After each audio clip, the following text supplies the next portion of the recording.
आचार्याः प्रणामाः।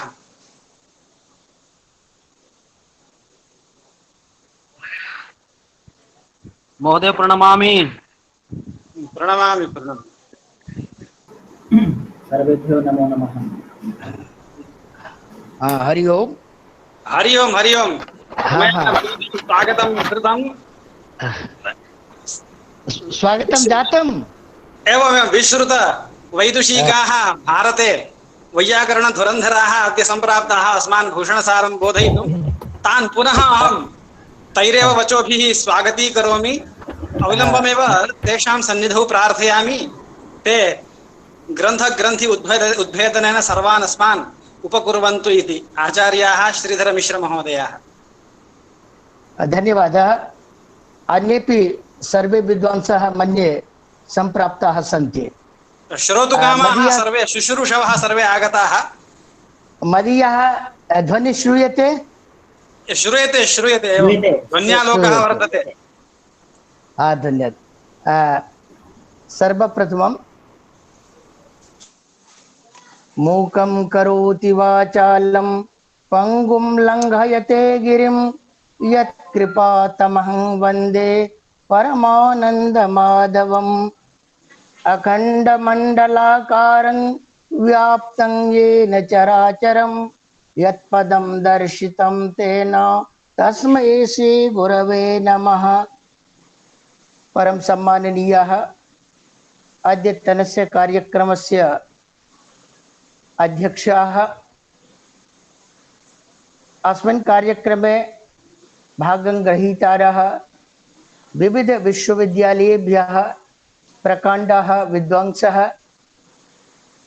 विशेषतः राजस्थान संस्कृत विश्वविद्यालयस्य सर्वेपि विद्वांसः, कार्यक्रमस्य सञ्चालकाः, अन्ये सभ्याः, श्रोतारः। यथा च वयं जानीमः यत् भूषणसारग्रन्थस्य धात्वर्थप्रकरणस्य कार्यशाला प्रचलति। अनेन एतद् ज्ञायते यत् संस्कृतवाङ्मये कियान् श्रमः अपेक्षितो भवति यद् एकस्यैव मन्ये शब्दस्य धातुशब्दस्य कः अर्थः इति ज्ञापनाय देशस्य विविधेभ्यः विश्वविद्यालयेभ्यः प्रकाण्डाः विद्वांसः समागत्य अर्थं कुर्वाणाः अस्माभिर्दृष्टाः। मन्ये 10 दिनात्मकः एष कार्यक्रमः व्यपगतः स्यात् तावत् पर्यन्तम् एतावद्भिः विद्वद्भिः धातोः कः अर्थः इति न निर्णीतः। एतेन ज्ञायते यत् संस्कृतवाङ्मये यः विषयः अस्ति तस्य विषयस्य विचारणा कियत् गम्भीररीत्या अस्माभिः क्रियते। सामान्यजनः यादृशं जानाति तादृशः एव अर्थो न भवति। विद्वद्भिः पक्षापक्षैः वादिप्रतिवादिभिः चर्चा क्रियते, तदनन्तरमेव तस्य निष्कर्षः अर्थः आगच्छति। यथा च प्रथमे दिवसे अस्माभिः अनेके वक्तारः श्रुताः। तत्र वैयाकरणभूषणसारस्य आदितः आरभ्य 10 कारिकां यावत् व्याख्यानं तैस्तैः विद्वद्भिः प्रादाय अस्माभिः श्रुतमपि तत्र केषाञ्चित् व्याख्यानानि। परञ्च अद्य मम कृते मन्ये 11 कारिकातः भूषणसारस्य व्याख्यानं तत्र प्रदापनीयम् अस्ति। तत्पूर्वम् अहम् एवं कथितुम् इच्छामि यत् कस्यचिदपि प्रकरणस्य यावत् पूर्वप्रकरणेन संयोजनं न भवति तावत् तत्प्रकरणं सुस्पष्टं न जायते। अहम् एवम् अनुमिनोमि यत् ह्यस्तने दिवसे आचार्य विष्णुकान्त पाण्डे महोदयैः यद् व्याख्यातं भवेत्, मया न श्रुतमिति, यद् व्याख्यातं भवेत् तद् भूवादयो धातवः इति सूत्रम् आदाय एव तेन व्याख्यातं भवेदिति। धात्वर्थ प्रकरणस्य चर्चा आसीत्। तत्र धातुः कः इति यावत् न ज्ञायेत तावत् धातोः अर्थः कः इति विचारणा सम्यक् न भवति। अतः धातु कः, धातुपदेन अस्माभिः किं ज्ञेयम्, एतत् मनसि निधाय भगवता पाणिनिना तत्र धातुसंज्ञा सूत्रम् उपात्तं भूवादयो धातवः इति। भवद्भिः यस्तने दिवसे इदमपि श्रुतं भवेत्। अत्र सूत्रेऽस्मिन् तत्र विविधं व्याख्यानं जातं भवेत्। तत्र भू वा इति पुनश्च आ इति पदत्रयं, पुनः अनन्तरं धातवः इति चतुर्थं पदम् आसीत्।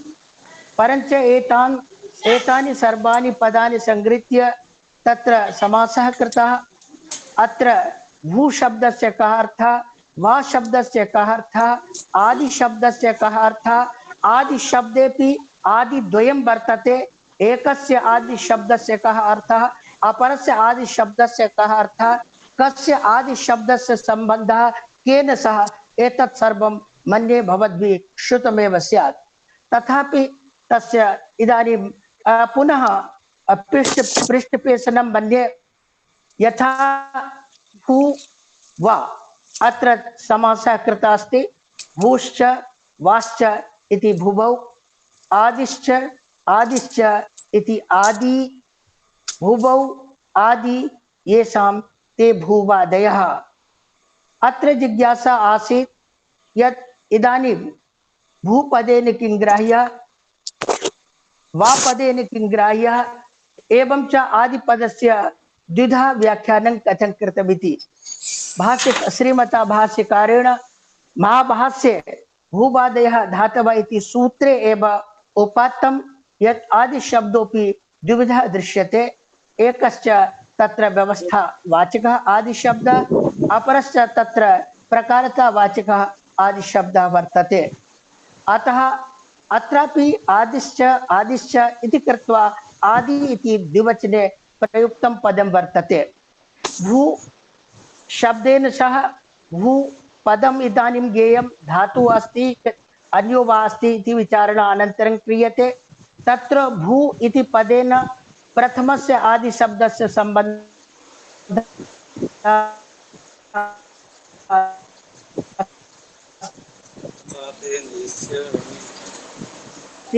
एवं च वा इत्यनेन पदेन द्वितीयस्य आदिपदस्य सम्बन्धः अस्ति। पदं वर्तते व्यवस्थावाचकं, तेन भू प्रवृत्ति इति अर्थः आगतः।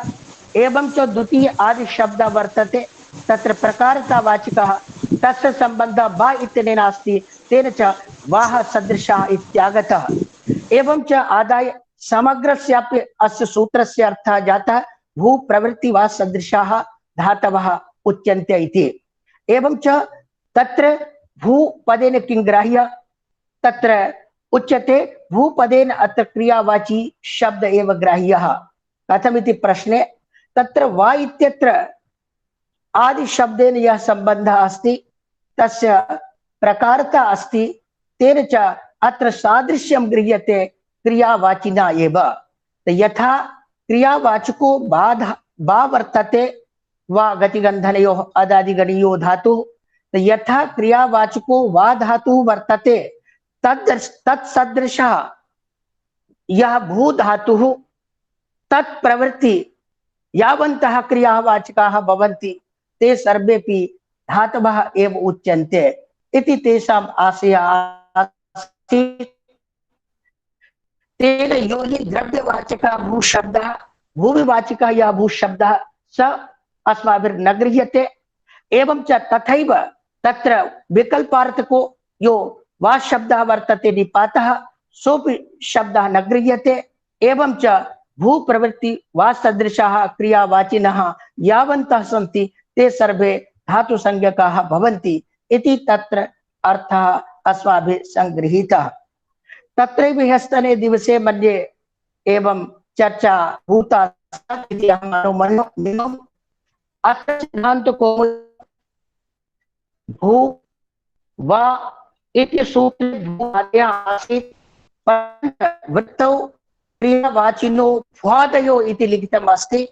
अतः कदाचित् छात्राः सन्दिहानाः भवन्ति यत् सिद्धान्तकौमुद्यां वृत्तौ च भ्वादयः लिखिताः सन्ति, मूले च भूवादयः लिखितः अस्ति, क्वचित् स्खलनं तु नास्ति लेखकस्य इति।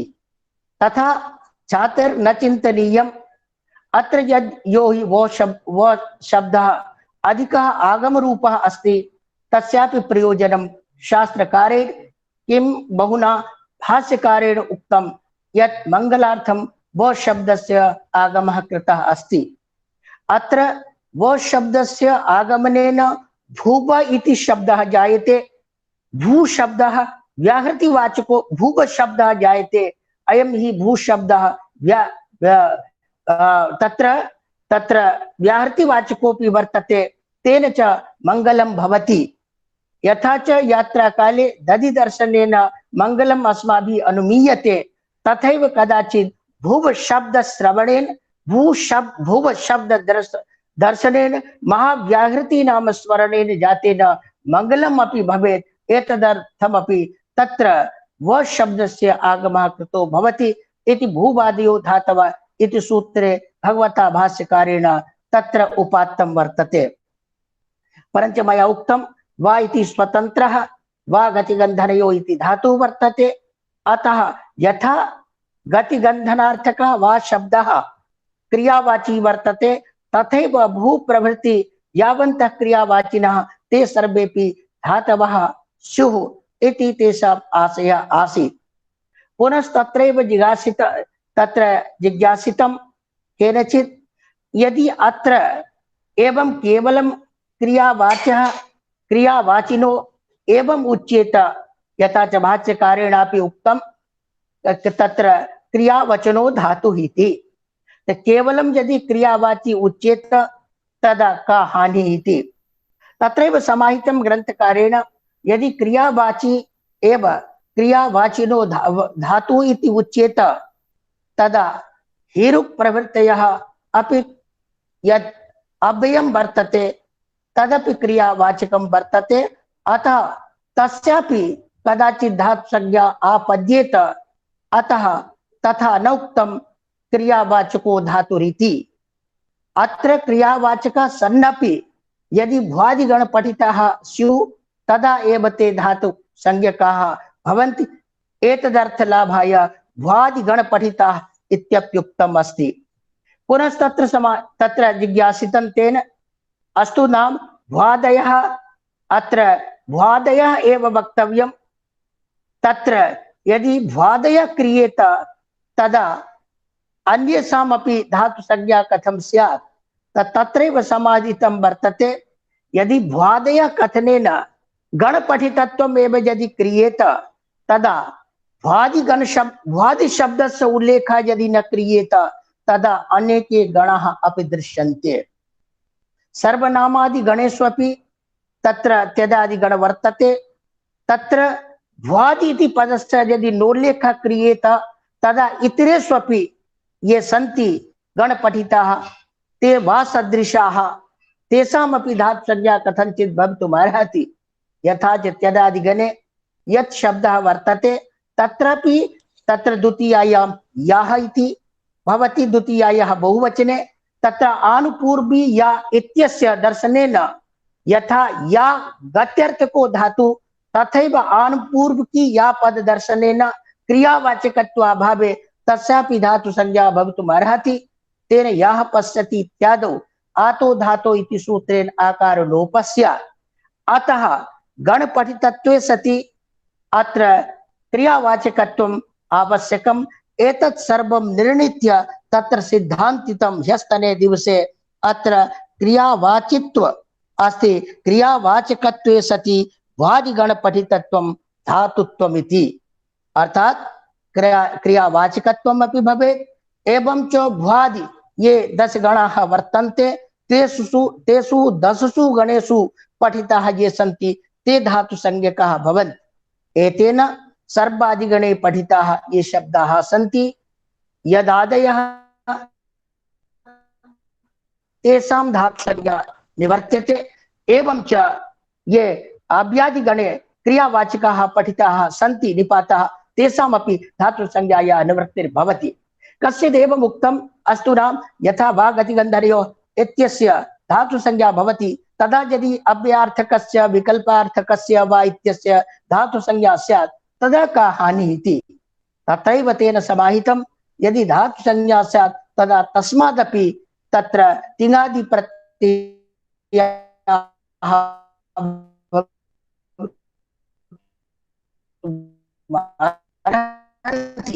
तथा मास्तु। एतदर्थं भ्वादिगण पठिताः ये सन्ति तेषामेव धातुसंज्ञा ग्रन्थे द्रष्टव्यम् अस्माभिः। तथा च क्रियावाचकत्वे सति भ्वादिगण पठितत्वं धातुत्वम् इति निर्दुष्टं लक्षणम् अत्र आगतमासीत्। पर्यवसन्नम् इति तत्र समाहितम्। अत्र क्रियावाचित्व मात्रोक्तौ वर्जनादिरूप क्रियावाचिके हिरुक् नाना इत्यादौ अतिव्याप्ति इति भ्वादिगण पठितत्वम् उक्तम्। मया पूर्वमेव उक्तं यदि क्रियावाचकत्वम् एव उच्येत लक्षणे तदा वर्जनादि यः क्रियावाचकः वर्तते क्रियावाचक निपाताः वर्तन्ते हिरुक् प्रवृत्तयः नाना वर्जनार्थकः निपातः वर्तते अस्यापि धातु संज्ञा भवितुम् अर्हति। अतः एतद् व्यावृत्त्यर्थं तत्र भ्वादिगण पठितत्वम् अपि लक्षणे निवेशनीयम् आवश्यकम् आसीत्। तावत् मात्रोक्तौ आह अतएव दशमाकारिकायामपि उक्तं सर्वनामाव्ययादीनां यावादीनां प्रसंगतः नहि तत्पाठ मात्रेण युक्तमित्याकरे स्फुटमिति। सर्वनाम गणे ये पठिताः शब्दाः सन्ति याः प्रवृत्तयः वा प्रवृत्तय ये च निपाते पठिताः सन्ति तेषामपि कदाचित् धातु संज्ञा न आपद्येत। एतद् व्यावृत्त्यर्थं तत्र भ्वादिगण पठितत्वम् इति आवश्यकम् अस्ति। नहि तत्पाठ मात्रेण युक्तम् इत्याकरे स्फुटम्। केवल पाठे केवल क्रियावाचकत्वे एव तेषां धातु संज्ञा भवितुं नार्हति अपितु क्रियावाचकत्वे सति तत्र गणपठितत्वम् अपि आवश्यकम् अस्ति इति। एतत् सर्वं ह्यस्तने दिवसे मन्ये समाहितं स्यादेव। अतः अग्रे चलामः। तत्रैव सर्वं लिखितम् आसीत् मया चर्चा कृतमेव। गणपठितत्व मात्रोक्तौ केवलं यदि गणपठितत्वम् उच्येत तदा सर्वनामाव्ययादीनां धातुत्वं स्यात्। अत्र क्रमिक अन्वयः स्यात्। सर्वनाम वाचिकाः याः ये शब्दाः द्वितीयायाः बहुवचने तेषां धातु संज्ञा किंच अव्यय इति विकल्पार्थकः यः वा शब्दः वर्तते तस्यापि भवितुम् अर्हति। अतः तेषां निवृत्त्यर्थं तत्र भ्वादिगण पठितत्वम् अप्यावश्यकम् आसीत्। मूले इदानीं चरामः। तथा च यः पश्यति इत्यादौ आतो धातो इति आकार लोपापत्ति। यदि धातु संज्ञा स्यात् सर्वनामादीनामपि धातु संज्ञा स्यात् तद्धातु संज्ञायां जातायां तत्र आतो धातो इति सूत्रेण धात्वन् आकारान्त धात्वयवस्य अन्तस्य आकारस्य यः लोपः भवति विश्वपः इत्यादि रूप विश्वपः इत्यादि रूप साधन काले तथा अत्रापि भवितुम् अर्हति। तथा मास्तु इत्याकार लोपापत्ति आकार लोपस्य आपत्ति स्यात्। ननु लक्षण प्रतिपदोक्तयो प्रतिपदोक्तस्यैव ग्रहणान् न सर्वनाम्नो ग्रहणं तस्य लाक्षणिकत्वात् इत्याह वा इति। अत्र पुनः जिज्ञासितं यत् कश्चन नियमो वर्तते लक्षण प्रतिपदोक्तयोः प्रतिपदोक्तस्यैव ग्रहणं। लक्षणं नाम प्रकारान्तरेण लक्षणया वा प्रकारान्तरेण लक्षणया वा यस्य ग्रहणं भवति यस्य च साक्षात् पदेन उच्चारितेन पदेन ज्ञातं भवति एतयोर्द्वयोर्मध्ये साक्षात् उच्चारितस्यैव पदस्य ग्रहणं भवति तदा यः इति यद् उदाहरणं दत्तमस्ति तत्तु साक्षात् आकारन्तु नास्ति।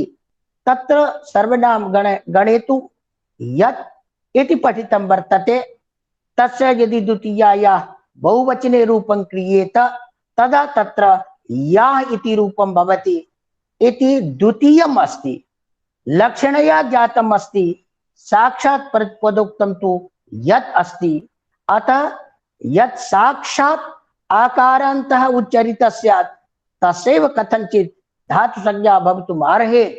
अतः सर्वनाम गणे यत् शब्दस्य साक्षात् आकारान्तोपदेशत्वाभावात् तत्र धातु संज्ञायाः प्राप्तिरेव नासीत्।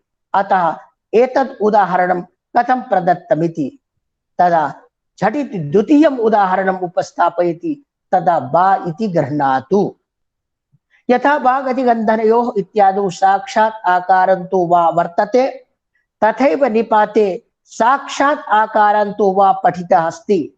अतः साक्षात् प्रतिपदोक्तस्य द्वयोरपि धातो किंच निपातस्य द्वयोरपि साक्षात् प्रतिपदोक्तत्वात् यथा च वा गतिगन्धनयोः इत्यस्य धातु संज्ञा भवितुमर्हति तथैव विकल्पार्थकस्य वा इत्यस्यापि धातु संज्ञा आपद्येत।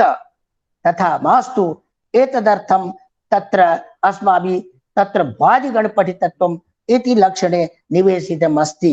तदेव लिखितमस्ति ननु लक्षण प्रतिपदोक्तयोः प्रतिपदोक्तस्यैव ग्रहणात् न सर्वनाम्नो ग्रहणम् तस्य लाक्षणिकत्वात् इत्यतः अन्ये अव्यये वा इत्यादौ अति प्रसंगः अस्तु या इति ग्रहीतुं न शक्यते या तु लक्षणया ज्ञायते तदा साक्षात् वा निपातः या अस्ति तत्र तु प्रतिपदोक्तत्वमेव वर्तते। अतः तत्रापि दोषः भवितुम् अर्हति इति। अतः तादृशस्यैव ग्रहणे पाठेन निर्णय असंभवात् तदा निर्णय कर्तुं न शक्येत। यद् विकल्पार्थकस्य वा इत्यस्य निपातस्य तत्र निवृत्ति कथं स्यात् इति भवितुं नार्हति इति। किंच यदि तस्य धातु संज्ञा स्यात् तदा मया उक्तमेव धातु संज्ञायां सत्यां तिप्तजि इति सूत्रेण तत्र तत्र एकत्व विवक्षायाम् अन्यादि तत्र तिप् प्रत्ययः आपद्येत। तथा यथा गन्धार्थकस्य गत्यर्थकस्य वा इत्यस्य वा इति रूपं जायते तथैव विकल्पार्थकस्यापि वा इति रूपं प्रसज्येत। तथैव लिखितं तथा च विकल्पार्थकः वाति इति प्रयोगः स्यात् इति प्रयोगः भवितुम् अर्हति। न च गति गन्धन अर्थ निर्देशो नियामकः तस्य अर्थानति देशा न दास् इति भाष्य पर्यालोचनया आधुनिकत्व लाभादिते। इदानीं पुनः कश्चित् जिज्ञासते यत् तत्र गतिगन्धनार्थकः यः वा अस्ति तस्यैव ग्रहणं क्रियेत विकल्पार्थकस्य ग्रहणं न क्रियताम् तदा उच्यते अयं यो हि अर्थनिर्देशः वर्तते स आधुनिकः वर्तते। एतेन ज्ञायते यत् आदौ यथा धातुः उपदिष्टः स्यात् तदा भेद इत्यादि क्रमः स्यात्। भेद भू एध भेद इति। परञ्च कालान्तरे केनचित् वैयाकरणेन तत्र अर्थनिर्देशः कृतः अस्ति भू सत्तायाम् एध वृद्धौ स्पर्ध संघर्षे। तो अयं हि अर्थनिर्देशः अनन्तरं केनापि कृतः अस्ति। अतः गन्धनार्थकः गत्यर्थकः एव वा ग्रहीतव्यः अत्र नायं नियमः भवितुम् अर्हति। अतएव तेन लिखितं न च गतिगन्धनाद्यर्थ निर्देशो नियामकः अयं नियामकः नास्ति यत् अयमेव अर्थः भवेत् इति अर्थान्तरेपि प्रयोक्तुं शक्यते इति। तत्र अर्थानादेशनात् अत्र भाष्ये उक्तम् अस्ति यत् अर्थान् आदेशनात् अयं यः अर्थनिर्देशः कृतः अस्ति स केनापि अर्थनिर्देशः कृतः आधुनिकेन इति भाष्य पर्यालोचनया आधुनिकत्वलाभात् आधुनिकत्वम् अस्ति अर्थनिर्देशः इति। ननु अस्तु क्रियावाचकत्वे सति गणपठितत्वं धातुत्वम् इति। इत्थं इदानीं यावत् एतत् आगतं यत् क्रियावाचकत्वे सति गणपतितत्वं धातुत्वम् इति। इदानीं यावत् एतत् लक्षणम् आगतम् अस्ति, क्रियावाचकत्वे सति गणपतितत्वं धातुत्वम्, अर्थात् क्रियावाचकत्वमपि भवेत्। अभ्वादि ये 10 गणाः वर्तन्ते, तेषु गणेषु ते पठिताः अपि स्युः, तदा एव तेषां धातुसंज्ञा भवितुम् अर्हति इति तत्र निष्कर्षः जातः। क्रिया च धात्वर्थ एव। इदानीम् अस्माभिः चर्चा क्रियते, तत्र इदानीं बहुब्रीहिदिवसे अस्माभिः निर्णीतं यत् क्रिया च धात्वर्थ एव। यतोहि प्रथमे एव दिवसे चर्चा आसीत् धातु कः अर्थः, तत्रैव समाहितं प्रथमायाम् एव कारिकायां फलव्यापारयोर्धातु राश्रयेतु तिङस्मृता फले प्रधानं व्यापारस्तिङर्थस्तु विशेषणम्। तदा धात्वर्थ व्यापारः अस्ति, धात्वर्थ क्रिया अस्ति इति तु अस्माभिः प्रथमे एव दिवसे अस्माभिः ज्ञातं स्यात्। क्रिया च धात्वर्थ एव न व्यापार इत्याशंकां समाधत्ते। अत्र वदन्ति एतेन ज्ञायते धात्वर्थस्तु क्रिया एव भवति, व्यापारः न इति। अत्र मनस् एवम् अस्ति यत् क्रिया काचिदन्या, व्यापारः कश्चिदन्यः इति। परञ्च तत्रैव अपरे द्युः द्वितीयायां व्याख्यायां तत्रैव लिखितम् अस्ति क्रिया विषये व्यापार विषये व्यापारो भावना सैवोत्पादना सैव च क्रिया। व्यापारः, भावना, उत्पादना, क्रिया सर्वे समानार्थकाः एव शब्दाः सन्ति। अतः यद् भवता उच्यते धात्वर्थः क्रिया अस्ति, धात्वर्थः व्यापारः नास्ति इति कथनं युक्तं नास्ति। तत्र क्रिया च धात्वर्थ एव, तत्र क्रिया धात्वर्थ अस्ति एव पदेन अन्यस्य व्यवच्छेदः क्रियते। तदा यदि केनापि धात्वर्थः व्यापार रूपेण स्वीक्रियते तदा स तु ग्रहीतुं न शक्यते, न व्यापार इति शंकां समाधत्ते। एतादृशी यदि शंका कश्चित् क्रियते चेत् तदा तत्र समाधानं दीयते। तत्र उच्यते अग्रिमायां कारिकायां धात्वर्थत्वं क्रियात्वं च चेत् धातुत्वं च क्रियार्थता अन्योन्य संशयः स्पष्टः तस्मात् अस्तु यथाकरमिति। तत्र भाष्यकारेण बहुबादयो धातवः इति सूत्रे एकत्र उक्तं क्रियावचनो धातुः, अपरत्र तेन उक्तं भाववचनो धातुः। तब भाष्यकारः स्वयमेव एकत्र लिखति क्रियावचनो धातुः, अर्थात धातो अर्थः क्रिया अस्ति। अपरत्र लिखति भाववचनो धातुः, अर्थात धातु अर्थः भावः अस्ति। तदा अत्र कश्चित् जिज्ञासते यत् अस्माभिर्पृष्टं धात्वर्थं किं, तद्भवता उक्तं क्रियात्वमिति। मया पुनः पृष्टं यत् धातुत्वं किं, क्रियार्थता, क्रिया यस्य अर्थः।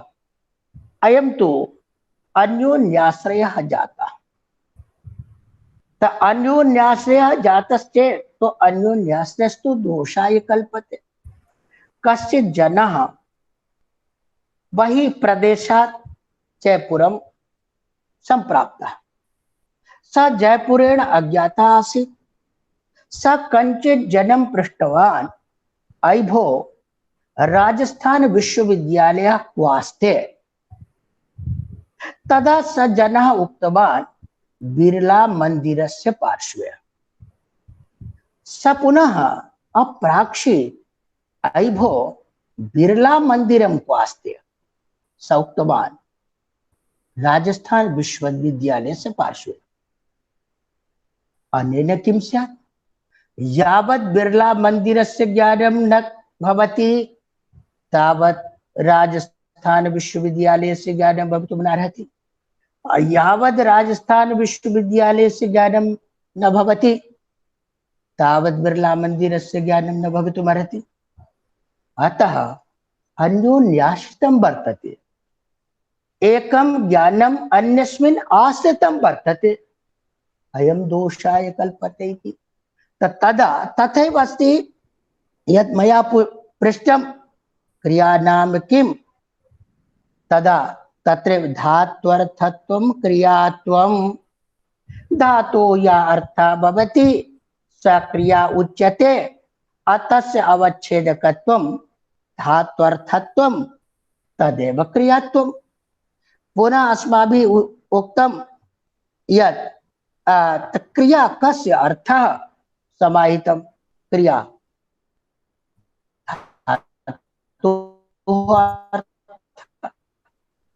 तत्र अत्र तु अन्योन्याश्रयः दोषः आपतति।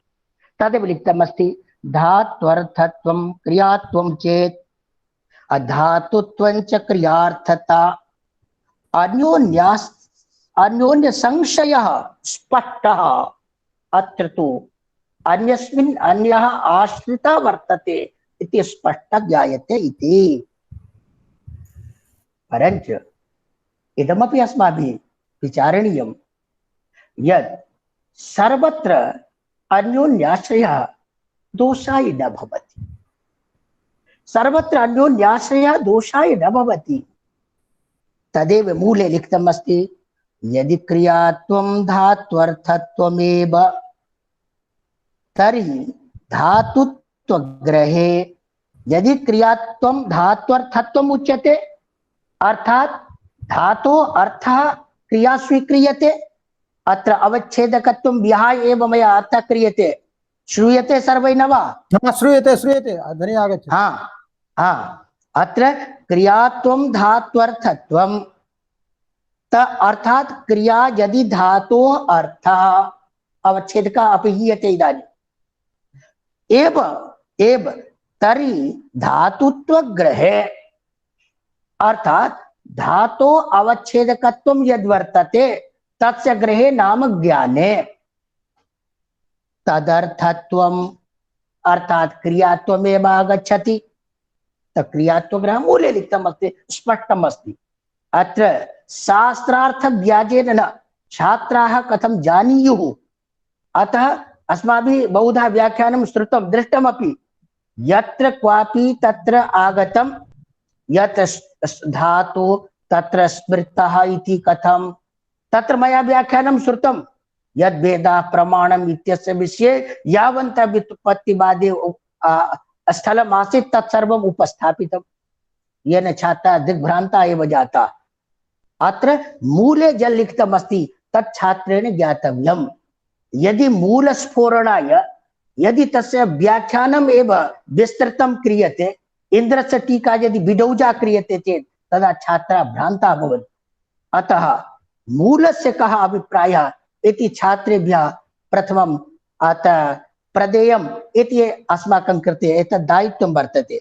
तदेव लिखितमस्ति, धातुत्वग्रहे अर्थात धातुत्वज्ञाने, ग्रहे नाम ज्ञाने, तदर्थत्वम् अर्थात क्रियार्थत्वम्।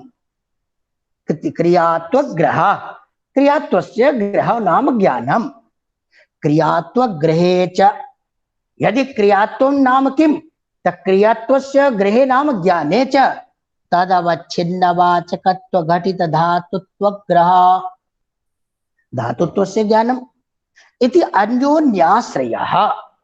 अन्योन्याश्रयः परञ्च अन्योन्याश्रयः तत्रापि ग्रहपदस्य उपादानम् अस्ति।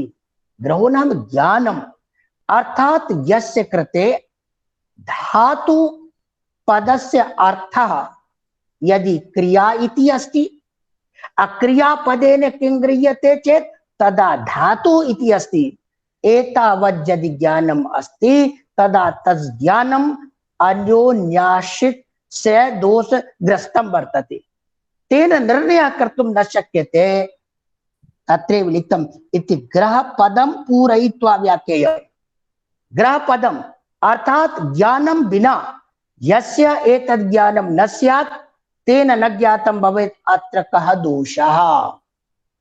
येन धातुपदस्य अर्थः न धातुक्रिया इति अर्थः न ज्ञातं, येन च जनेन तत्र क्रियायाः वाचकः धातु एतादृशं ज्ञानं न ज्ञायते, तस्य कृते अयम् अन्योन्याश्रयः अस्ति, एतावत् ज्ञानं तस्मिन् भवितुं न अर्हति। अतः ज्ञानं तेषां कृते आवश्यकम् अस्ति।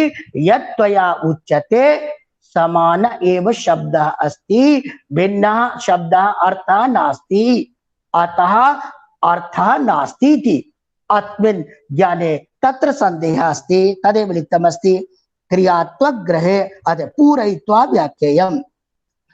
यथा श्रुते च अन्योन्याश्रयस्य उत्पत्तौ ज्ञप्तौ वा प्रतिबंधकत्व अभ्यनुज्ञानेन असंगत्या पश्ये। यदि ग्रहपदस्य ग्रहणं न क्रियेत तदा यः दोषः अस्माभिः द्रियते तस्य दोषस्य उपस्थितिरेव न स्यात्। अतः दोषस्य उपस्थितिस्तु तदा भवति यदा तेन जनेन एतद् ज्ञातं यद् धातोः अर्थः भवता क्रिया उच्यते एवं क्रियाया वाचकः धातुः भवता उच्यते। एतादृशं यस् ज्ञानं तत् एकं ज्ञानम् अपरस्मिन् आश्रितम्, अन्यस्मिन् अन्यत् ज्ञानम् आश्रितम्, अतः अन्योन्याश्रितं वर्तते इति ज्ञानम् अन्तरेण भवितुं नार्हति। मया च उक्तं यत् अन्योन्याश्रयः अस्माभिः सर्वत्र अन्योन्याश्रयः दोषाय न भवति। क्वचित् यदि उत्पत्ति विषये भवति तद्दोषाय, ज्ञान विषये भवति तदपि दोषाय, स्थिति विषये भवति तदपि दोषाय। ज्ञान विषये तो अन्योन्याश्रयस्य प्रसिद्धि हलन्त्यमिति सूत्रे अस्ति। एतत्तु सर्वैर्ज्ञायते एव। यदा प्रौढमनोरमा या अध्यापनं क्रियते अध्यापकैः तदा मन्ये वर्षपर्यन्तं सत्रान्तम् एव केचन एतादृशः अध्यापकाः आचार्याः भवन्ति यत् सूत्रत्रयं चतुष्टयम् एव उक्त्वा शास्त्रार्थे कृत्वा सत्रं यापयन्ति। ततो अग्रे अपि सूत्रम् अस्ति, तदपि सूत्रं बोध्यम् अस्ति, बोधनीयम् अस्ति इति न ज्ञायते।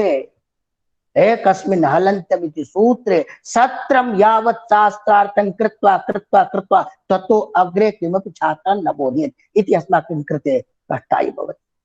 यदि कारक प्रकरणस्य अध्यापनं क्रियते चेत् तदा अस्माभिः अनेके आचार्याः बहु विश्रुताः श्रुताः ये प्रातिपदिकार्थस्य अर्थविवेचने सत्रं यापयन्ति, ततो अधिकं छात्रान् न बोधयति।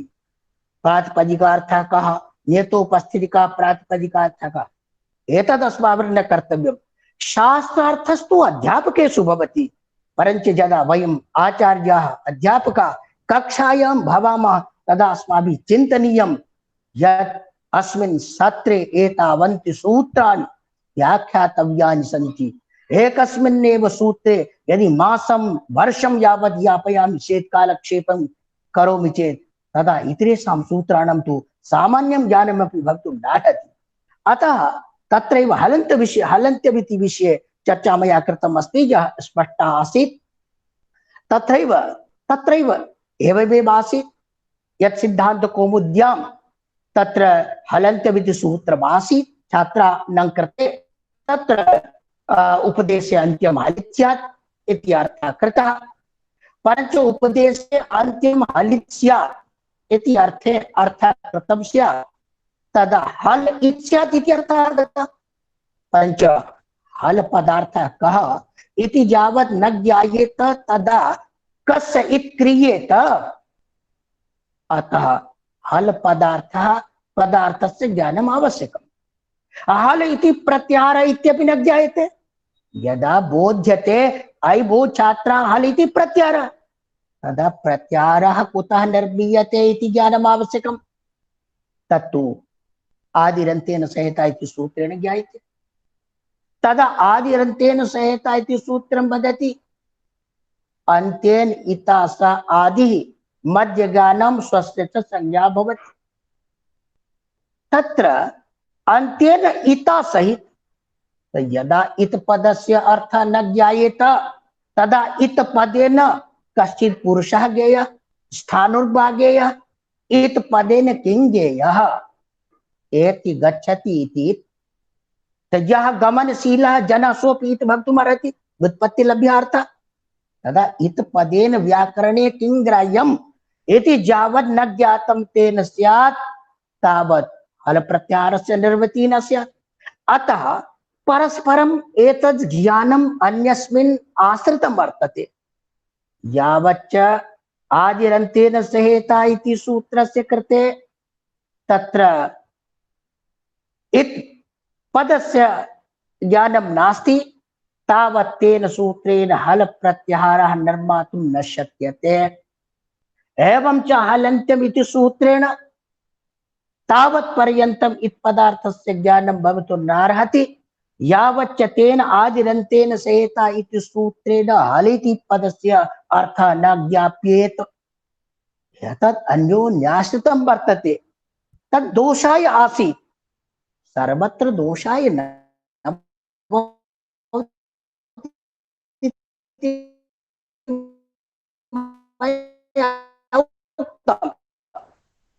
तत्रैव भाष्यकारः भवति यथा शकटं नावं वहति।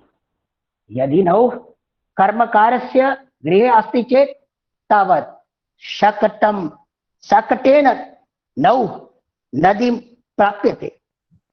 यदि जले नौ अस्ति चेत् तदा शकटं पारं गमयितुं तत्र नावा सह पारं गम्यते। तत्र जलं स्थलम् अन्यदत् अस्ति। जले नौ शकटं वहति स्थले च शकटं नौर्वहति इति। परञ्च अत्र तु यद् अन्योन्याश्रितम् अस्ति तस्य अन्योन्याश्रय परिहाराय तत्र एकस्य सूत्रस्य आवृत्तिः कृता अस्ति। अन्योन्याश्रय परिहारस्यापि तत्र अनेके उपायाः वर्णिताः सन्ति। कदाचित् एकशेषेण कदाचित् आवृत्त्या कदाचित् तन्त्रेण च अन्योन्याश्रय दोषस्य परिहारः क्रियते इति प्रौढमनोरमादि ग्रन्थेषु विस्तरेण तत्र प्रोक्तम् अस्ति। एतत्तु मया ज्ञान विषये अन्योन्याश्रयस्य उदाहरणं प्रदत्तम्। एवं च उत्पत्ति विषये अपि अन्योन्याश्रयः अस्ति। कश्चित् वदति अयि भो अण्डः कुट्याः आगतः। कश्चित् वदति अयि मूर्ख कुक्कुटी तु अण्डादागतः। पश्यतु यावत् अण्डः न स्यात् तदा कुक्कुटी कुतः स्यात्। यदा कुक्कुटी न स्यात् तदा अण्डः कुतः स्यात्। अतः अंड कुक्कुट्योर्मध्ये उत्पत्ति विषये अन्योन्याश्रयः वर्तते। अंडादेव कुक्कुटी जायते। अंडजः अस्ति कुक्कुटी अंडजः अस्ति। कुक्कुट्याः एव अंडः उत्पद्यते। अत्रापि अन्योन्याश्रयः अस्ति। तेन उच्यते यत् उत्पत्ति विषयेपि अन्योन्याश्रय दोषः भवति। एकस्य अन्योपि अन्योन्याश्रयः दोषः श्रूयते आधार आधेय विषये। यदा छात्रान् वयं बोधयामः तदा छात्रान् वयं ब्रूमः अयि भो एषा पृथिवी जले स्थिता अस्ति। अस्याः पृथिव्याः आधारः जलम् अस्ति। परञ्च यदा पुनः प्रश्न क्रियते अयि भो बहिर्गत्वा पश्यत् जलं क्वास्ति इति स वदति तात जलं भूम्याम् अस्ति अत्र जलस्य आधारः भूमिः अस्ति तो भूमे आधारः जलम जलस्य वा आधारे भूमि अत्र आधार विषयेपि अन्योन्याश्रयः वर्तते अतः त्रिषु विषयेषु यः अन्योन्याश्रयः भवति स अन्योन्याश्रयः दोषाय भवति अतः एतेषां त्रयाणाम् अपि अन्योन्याश्रय दोषानां निराकरणम् अस्माभिः क्रियते इति तदेव मूले लिखितमस्ति यथा श्रुते च अन्योन्याश्रयस्य उत्पत्तौ ज्ञप्तौ वा तो यदि अत्र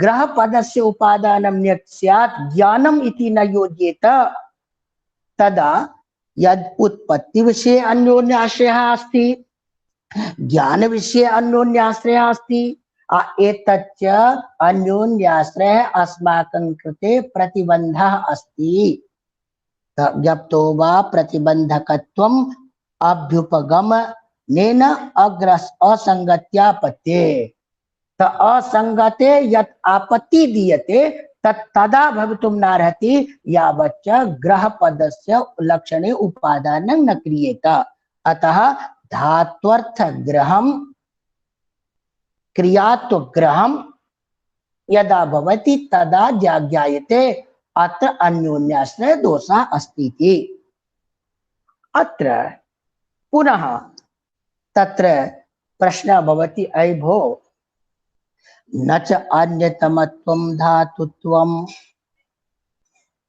अन्यतमत्वं धातुत्वं कारिकायाः उत्तरार्धः अस्ति स्पष्टः तस्मात् यथाकरम् तदा आकर ग्रंथ महाभाष्य ग्रंथेषु धातु विषये व्यापार विषये यह निर्णयः निर्णीतः अस्ति स एव अस्माभिः सर्वैर्ग्राह्यः तत्र भगवता पतंजलिना भाष्ये उक्तं व्यापार संतानः क्रिया अर्थात व्यापाराणां समूह क्रिया अतएव प्रथमे दिवसे द्वितीये वा दिवसे तृतीये वा दिवसे आसीत् यत् पच धात्वर्थः यदा क्रियते तदा व्यापार पदेन किं गृह्यते पच तत्र किं ज्ञायते इति तदा पच धातु यः क्रिया अस्ति तत्र फूत्कारत्वादः संतापन्नत्व तत्तद् यत्नादि रूपः ज्ञायते व्यत्यति तदा एते ये अवान्तर व्यापाराः गौण अवयव रूपाः व्यापाराः सन्ति एतेषां व्यापाराणां यः समूहः अस्ति सा स समूहः क्रिया अतएव गुणभूतैरवयवैः समूहः क्रमजन्मनां बुद्ध्या प्रकल्पिता भेदः क्रियेति व्यपदिश्यते तत्रैव भर्तृहरिणा अपि समाहितं वर्तते गुणभूतैरवयवैः अवयवैः समूहः क्रमजन्मनां क्रमशः समूहः अवयवैः जायते येषां ते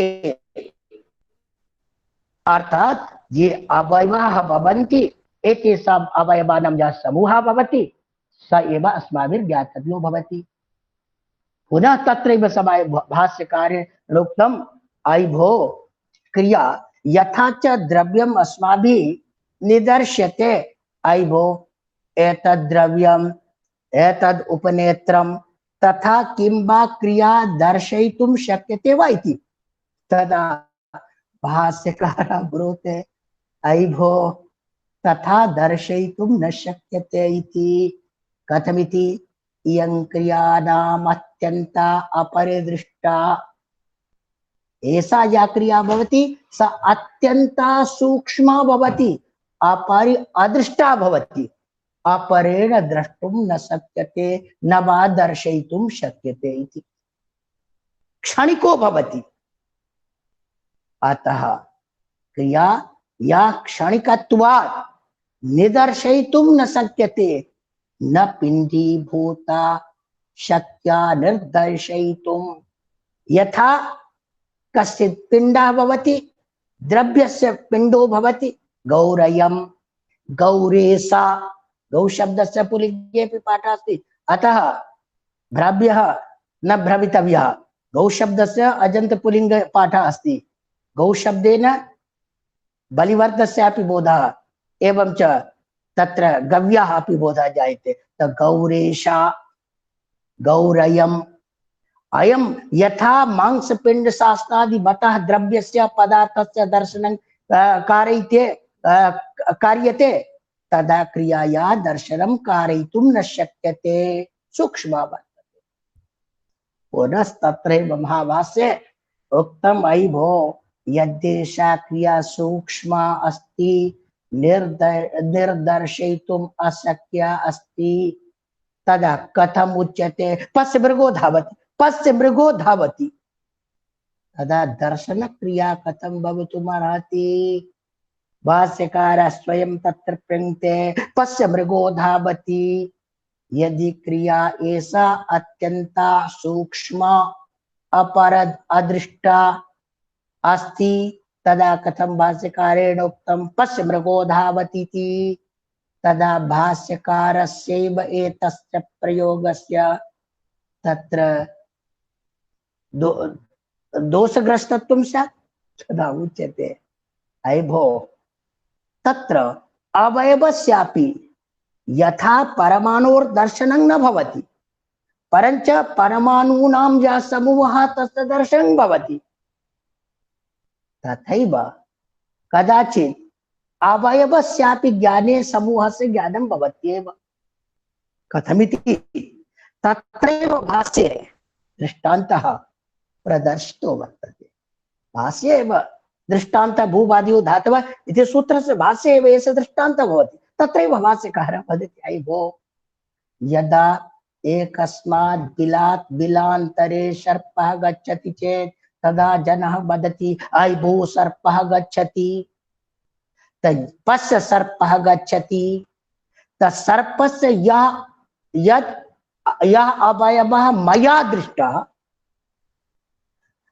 अपरेण दर्शन काले सो अवयवस्तु बिले गच्छति, तेन तद्द्वितीयः अवयवः दृश्यते।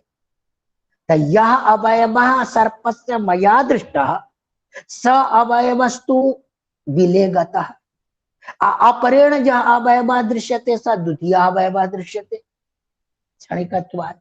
अवयव दर्शनेनापि कदाचित् बोधः लोकेषु दृश्यते इति।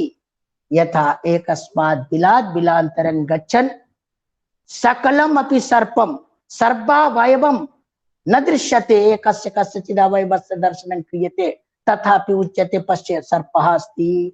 तथैव कदाचित् अवयस्यापि दर्शनेन बोधः क्रियते इति व्यवहारे, परञ्च तेषु व्यापारेषु ये अवान्तर व्यापाराः सन्ति तेषु अवयवेषु यदा पौर्वापर्येण समूहः भवति तदा एव तत्र अस्माभिः क्रियापदेन व्यवहारः क्रियते इति तत्रैव लिखितमस्ति व्यापार संतान क्रिया इति बोलेव। एवं च क्रिया तद्वाचकत्वे सति गणपठितत्वं, तस्य वाचकं सदपि यदि गणपठितत्वं स्यात् तदा एव तद्धातुत्वं वक्तुं शक्यते इति। अतः यदि केवल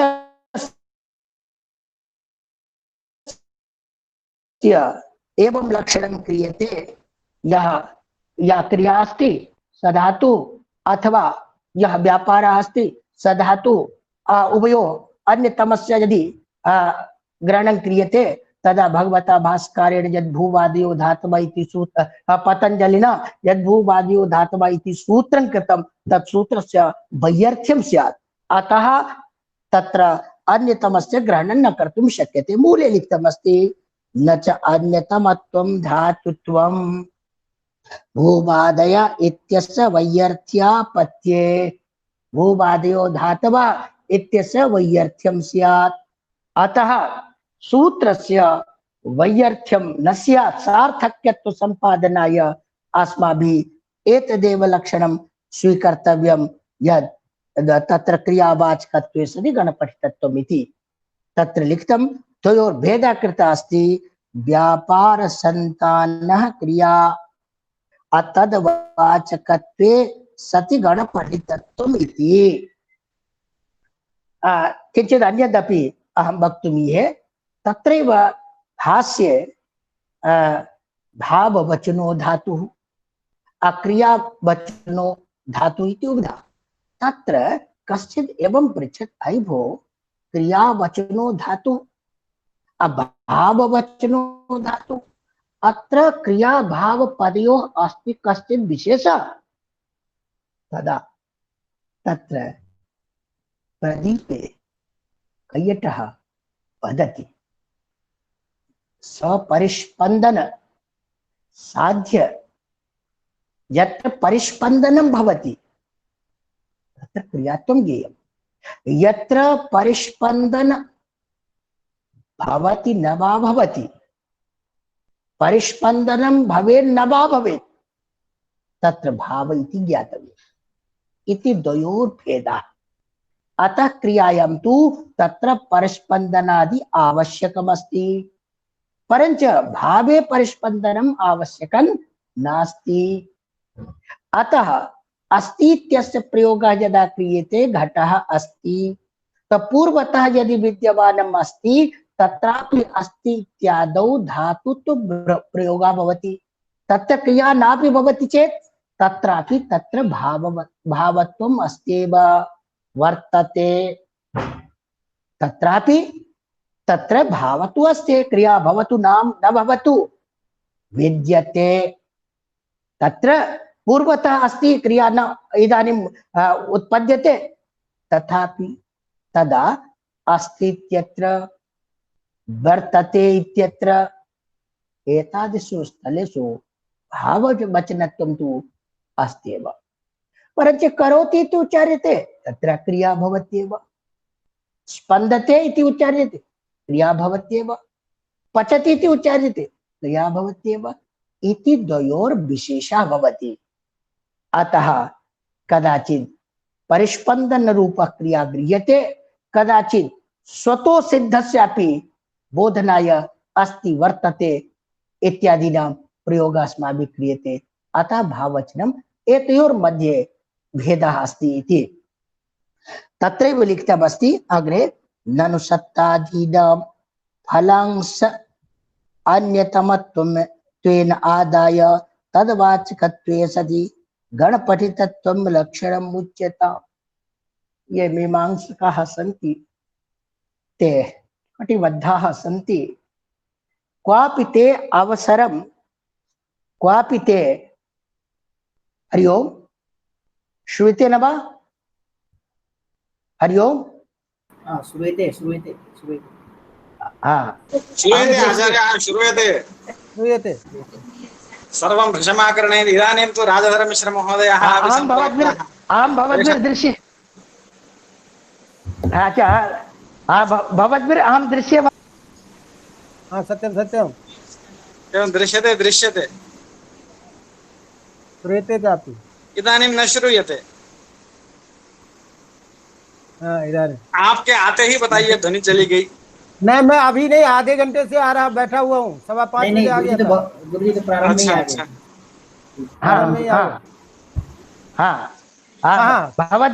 भवद्भिः अहं दृश्ये वा? हाँ सत्यं सत्यं दृश्ये। श्रूयते। तस्मिन् विषये एव चर्चा आसीत्। यतोहि मया चिन्त्यते यत् एकाकिना मयैव उच्यते, अन्यैः दृश्यते श्रूयते न वा इति न ज्ञायते इति। ये माया है, मायामय संसार में यही है। तथापि आनन्दः भव। अस्तु, इदानीं मया चर्चा क्रियते आसीत्। यथा मया उक्तं, ये मीमांसकाः सन्ति किन्तु मन्ये अंकुशं गृहीत्वा स्थिताः सन्ति। क्वचित् यथा चैनदैशिकैः चैनिकैः दृश्यते, यदि अस्माकं सैनिकाः इतस्ततः पश्यन्ति चेत् प्रहारं क्रियते, तथैव मीमांसकाः सन्नद्धाः सन्ति।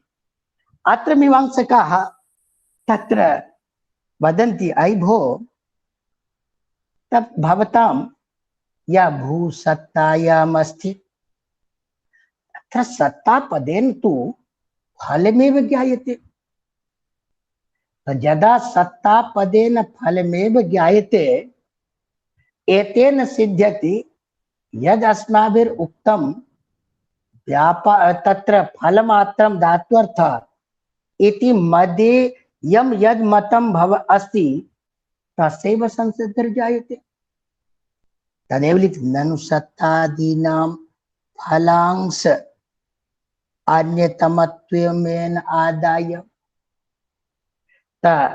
अत्र फल व्यापारौ धात्वर्थौ इति भवता उच्यते, परञ्च अहं तु एवम् अनुमिनोमि यद् भूसत्तायाम् इति यल् लिखितं तत्र तु सत्तापदेन फलमेव गृह्यते। अस्माकं यद् मतं तस्यैव पुष्टिर्जायते, अस्माकं मतेव परिपुष्णाति। तदा तद्वाचकत्वे सति, एतेन फलवाचकत्वे सति गणपतितत्वं लक्षणम् उच्यता इति मीमांसकाः अस्मान् उपदिशन्ति। तदा तत्र वैयाकरणाः अत्र कथयन्ति, धात्वर्थत्वात्तु तेषां क्रियाशब्देन व्यवहारो भास्वादौ कृतोपि उपपद्यते इति चेत् न। यथा इदानीम् अर्थनिर्देशं दृष्ट्वा सत्तारूपफलं दृष्ट्वा भवद्भिः क्रियते, तथा नास्ति। भाष्ये तत्र क्रियाशब्देन व्यवहारो भाष्यादौ, भाष्यादि ग्रंथे तु धातुपदेन क्रिया इत्यस्यापि व्यवहारो दृश्यते।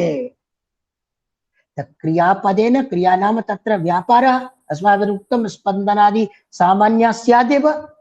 तदा क्रियाशब्देन व्यवहारो भाष्यादौ कृतो अपि उपपत्स्यन्ते इति चेत् अन्यतम मध्ये विकल्पस्य विकल्पयति इति प्रयोगानुसारात् प्रवेशावश्यकत्वेन तदर्थकत्वे वा इति अव्यय उक्तरीत्या गणपतितत्व सत्वेन अतिव्याप्तिरिति।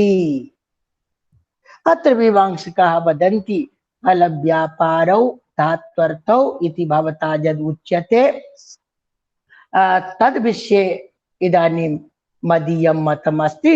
अस्तु नाम, कदाचित् फलं भवेत्, कदाचित् व्यापारः भवेत् इति। सर्वदैव फलं व्यापारश्च इति धात्वर्थो न स्वीक्रियते। कदाचित् फलं भवेत्, कदाचित् व्यापारः भवेत् इति यदि क्रियते चेत् तदा धात्वर्थ फलं, फलमात्रं धात्वर्थ क्वचित् तु उपपद्यते एव। तदा वदति, अयि भो, यद्येवं क्रियते चेत् तदा वाजः विकल्पः अस्ति, विकल्प शब्दः अस्ति, तत्रापि विकल्प इत्यस्य अर्थात् विकल्पेन करोति। तब विकल्पेन करोति इत्यर्थकस्य यः विकल्पः अस्ति तस्यापि धातु संज्ञा आपद्येत। लिखितमस्ति, धात्वर्थत्वात् तत्र अन्यतम मध्ये विकल्पस्यापि विकल्पयति इति प्रयोगानुसारात् प्रवेश आवश्यकत्वेन तदर्थके वा इति अव्यये उक्तरीत्या गणपतितत्व सत्वेन अतिव्याप्तेरिति। विकल्पयति इति यः प्रयोगः न भवति। विकल्पकार्थकत्व सत्वेपि विकल्पं विकल्पेन करोति। विकल्प रूप फलमपि अस्ति। विकल्प रूपं फलं दृष्ट्वा अस्य धातुत्वं स्वीकृत्वा धातु संज्ञां कृत्वा पुनश्च तत्र तिप्तजी इति सूत्रेण तिप् प्रत्ययं कृत्वा विकल्पयति इति प्रयोगस्यापि आपत्तिः स्यात्। यदा फलमात्रं धात्वर्थः अस्माभिः स्वीक्रियते चेत् अर्थात अन्यतम स्वीकारेण केवलस्यापि फलस्य यदि अस्मात् केवलस्यापि फलस्य यदि धातुः अर्थत्वं स्वीक्रियते तदा केवल फलमात्रकस्य विकल्प शब्दस्यापि तत्र धातु संज्ञा भवितुम् अर्हति। तथा न दृश्यते न श्रूयते न स्वीक्रियते अतः फलमात्रं धात्वर्थः इति यद् भवता मीमांसकेन उच्यते तद् स्वीकर्तव्यं नास्ति। अतः इति वा इत्यव्यये उक्तरीत्या गणपठितत्वसत्त्वेन अतिव्याप्तेरिति। ततेन यदि क्रियावाचकत्वमपि स्यात् भुवादिगणपठितत्वमपि स्यात् अन विकल्प शब्दस्य गणपठितत्वं तत्त्वे तत्ता नास्ति, गणपाठे विकल्प शब्दस्य उल्लेखः नास्ति। अतः अस्य धातु संज्ञा भवितुं नार्हति। एवं च धातु संज्ञायाः अभावात् अत्र तिङादयः प्रत्ययाः न भवन्ति इति या एकादशी कारिका आसीत् तस्य अभिप्रायः आसीत्। इदानीं पुनः चर्चा क्रियते ननु अस्यैव धातुत्वे अस्तित्यादौ क्रिया प्रतीत्यभावात् अस्त्यादीनां तद् अवाचकानाम् अधातुत्व प्रसंगः इत्येति।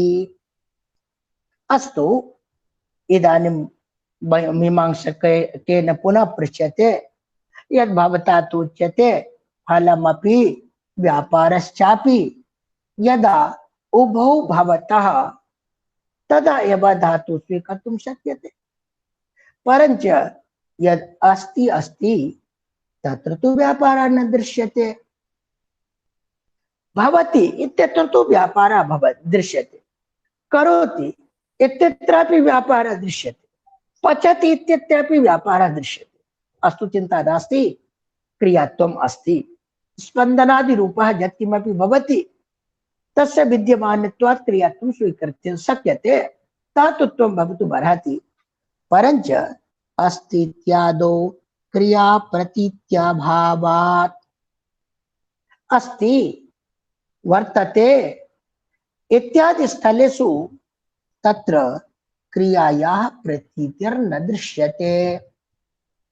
तदा क्रियायाः प्रतीतेरभावात् अस्य धातु संज्ञा भवितुं नार्हति। तद् अवाचकानाम् अधातुत्व प्रसंगः। तदा यद् भवता अस्ति इत्यस्य धातुत्वं स्वीकृतं वैयाकरणेन तत्तु भवितुं नार्हति। यतो अयतो हि अस्ति इत्यत्र काचित् क्रिया न परिलक्ष्यते। घटः अस्ति, घटस्तु पूर्वतः एव निर्मितः जातः अस्ति, तत्र तु काचित् क्रिया न दृश्यते। अस्माभिः काचित् क्रिया न क्रियते, अन्येन काचित् क्रिया न क्रियते, तदा अत्र क्रियायाः प्रतीतेरभावात् धातुत्वं न स्यात्। यदि धातुत्वं न स्यात् तदा अस्ति इति तिङः प्रयोगः, तिङः यः प्रयोगः अस्ति तत् कथमिति। घटः वर्तते, तब वर्तते इत्यत्र तु किमपि काचित् क्रिया न भवति। क्रियायाः अभावात् धातु संज्ञा न स्यात्। तदा आत्मनेपदे तृतङ् इति यः प्रत्ययः कृतः अस्ति तोपि भवितुं नार्हति। तत्र समाधानं दीयते तत्र कौण्डभट्टेन उच्यते अस्त्यादावपि धर्म्यंसे भाव्ये अस्त्येव हि भावना अन्यत्र शेषभावात् तु सा तथा न प्रकाशते। तत्र वैयाकरणः स्मितवदनः ब्रूते अयि भो यत् त्वया उच्यते यत् अस्ति इत्यत्र काचित् क्रिया नास्ति, वर्तते इत्यत्र काचित् क्रिया नास्ति इति भवता सम्यक् न उच्यते। तत्रापि काचित् क्रिया भवत्येव। कदाचित् क्रिया उद्भूता भवति यच्च अनेर् अनुमीयते दृश्यते, परञ्च कदाचित् क्रिया अनुद्भूता भवति तच्च अनुमातुं शक्यते, परञ्च नास्ति इति न वक्तव्यम्। अस्त्यादावपि धर्म्यंसे, धर्म्यंसे अत्र विच्छेदः, धर्मी अंशे, धर्मः अस्त्यस्मिन् इति धर्मी, यः धर्मी, धर्मी पदेन अत्र कर्ता ग्राह्य, तस्मिन् अंशे भाव्ये फलांशे, फलांशे अपि अस्त्येव हि भावना, क्रिया अस्त्येव। फलांशे अपि भाव्ये फलांशे अपि तत्र अस्त्येव भावना अर्थात क्रिया अस्त्येव। अन्यत्र अशेष भावात्तु सा तदा न प्रकाशते। कदाचित् क्रिया प्रकाशते, कदाचित् क्रिया न प्रकाशते। अतः यत्र फलांशस्य दृष्टिर्भवति तत्रापि काचित् क्रिया भवत्येव, सा सूक्ष्मा भवति, अन्येन न ज्ञायते परञ्च अनुमीयते एव। इदानीं कारिकायाः यद् मूलं व्याख्यानम् अस्ति तत् प्रथमम् अस्माभिः द्रष्टव्यम्, अनन्तरम् अस्माभिः चर्चिष्यते इति। अत्रैव अस्त्यादौ असभुवि इत्यादौ, असभुवि यः धातु वर्तते तत्र इत्यादौ धर्म्यंशे, धर्मी भावे, भागे, धर्मी भागे, तत्र धर्मी कर्तापि अस्ति एवं कर्मापि वर्तते। तत्र भाव्ये, भाव्यत्वेन विवक्षिते यद् फलत्वेन, यतोहि उत्पादकः भवति कर्ता, व्यापारः, एवं च उत्पाद्यं यद् भवति, उत्पाद्यं तद् भवति फलं। तद् भाव्ये प्रथमं तु व्यापारः क्रियते, तदनन्तरं फलम् उत्पद्यते। तद् भाव्ये उत्पद्यमाने फलेपि भावना क्रिया भवत्येव, यतोहि न हि व्यापारमन्तरेण फलम् उत्पद्यते। यः कश्चित् ग्रामं प्राप्नोति, मनसा गच्छति, तत्तु हरिं यावत् गन्तुं शक्यते, मनसा हरिं व्रजति। तत्र व्यापारः नान्यैर् दृश्यते, परञ्च स ग्रामं गच्छति इत्यादि स्थलेषु यावच्च पादप्रक्षेपणानुकूल व्यापारो न क्रियते चेत् तावत् ग्रामेण सह संयोगः भवितुं न अर्हति। अतः प्रथमं व्यापारः भवति, तथा तदनन्तरं फलं जन्यते। अतएव व्यापार फलयोर्मध्ये जनकजन्यभावः सम्बन्धः अस्माभिः स्वीक्रियते। तद्धर्मी अंशे भाव्ये अर्थात फलांशे अंशेपि भावना क्रिया अस्त्येव। तदेव लिखितमस्ति, इत्यादौ धर्म्यंशे धर्मी भागे भाव्ये भाव्यत्वेन विवक्षिते अर्थात फलत्वेन विवक्षिते अस्त्येव भावना अर्थात क्रिया प्रतीयते एव। अत्रैव तत्रैव समाधानं दत्तं यद् द्विधा भवति, कदाचित् व्यापारः उद्भूतो भवति, क्वचित् तत्र व्यापारः अनुद्भूतः भवति इति तयोर्मध्ये ये भेदः अस्ति। तदेव लिखितमस्ति, यथा अयमर्थः स ततः गतो न वा इति प्रश्ने कश्चित् कञ्चित् प्रति पृच्छति, अयि भो स गतो न वा इति। तदा उत्तरम् आयाति, महता यत्नेन अस्ति, स तु स्थातुं न शक्नोति, महता यत्नेन अस्ति अस्तीति प्रयोगेपि तत्र कश्चन व्यापारः दृश्यते। स वारं वारं वदति गन्तव्यमस्ति, अवश्यं गन्तव्यमस्ति, प्रैवेट् तत्र सेवां करोमि, अवश्यं गन्तव्यम् अस्ति। अयि भो, अद्य रात्रिं यावत् तिष्ठेत्, श्वः गन्ता, अद्य तिष्ठेत्। तदा प्रातः कश्चित् पृच्छति, स गतो न वा इति। माता प्रयत्नेन वदति अस्ति, अतः अस्ति इत्यादावपि तत्र व्यापारः दृश्यते। तदेव लिखितमस्ति।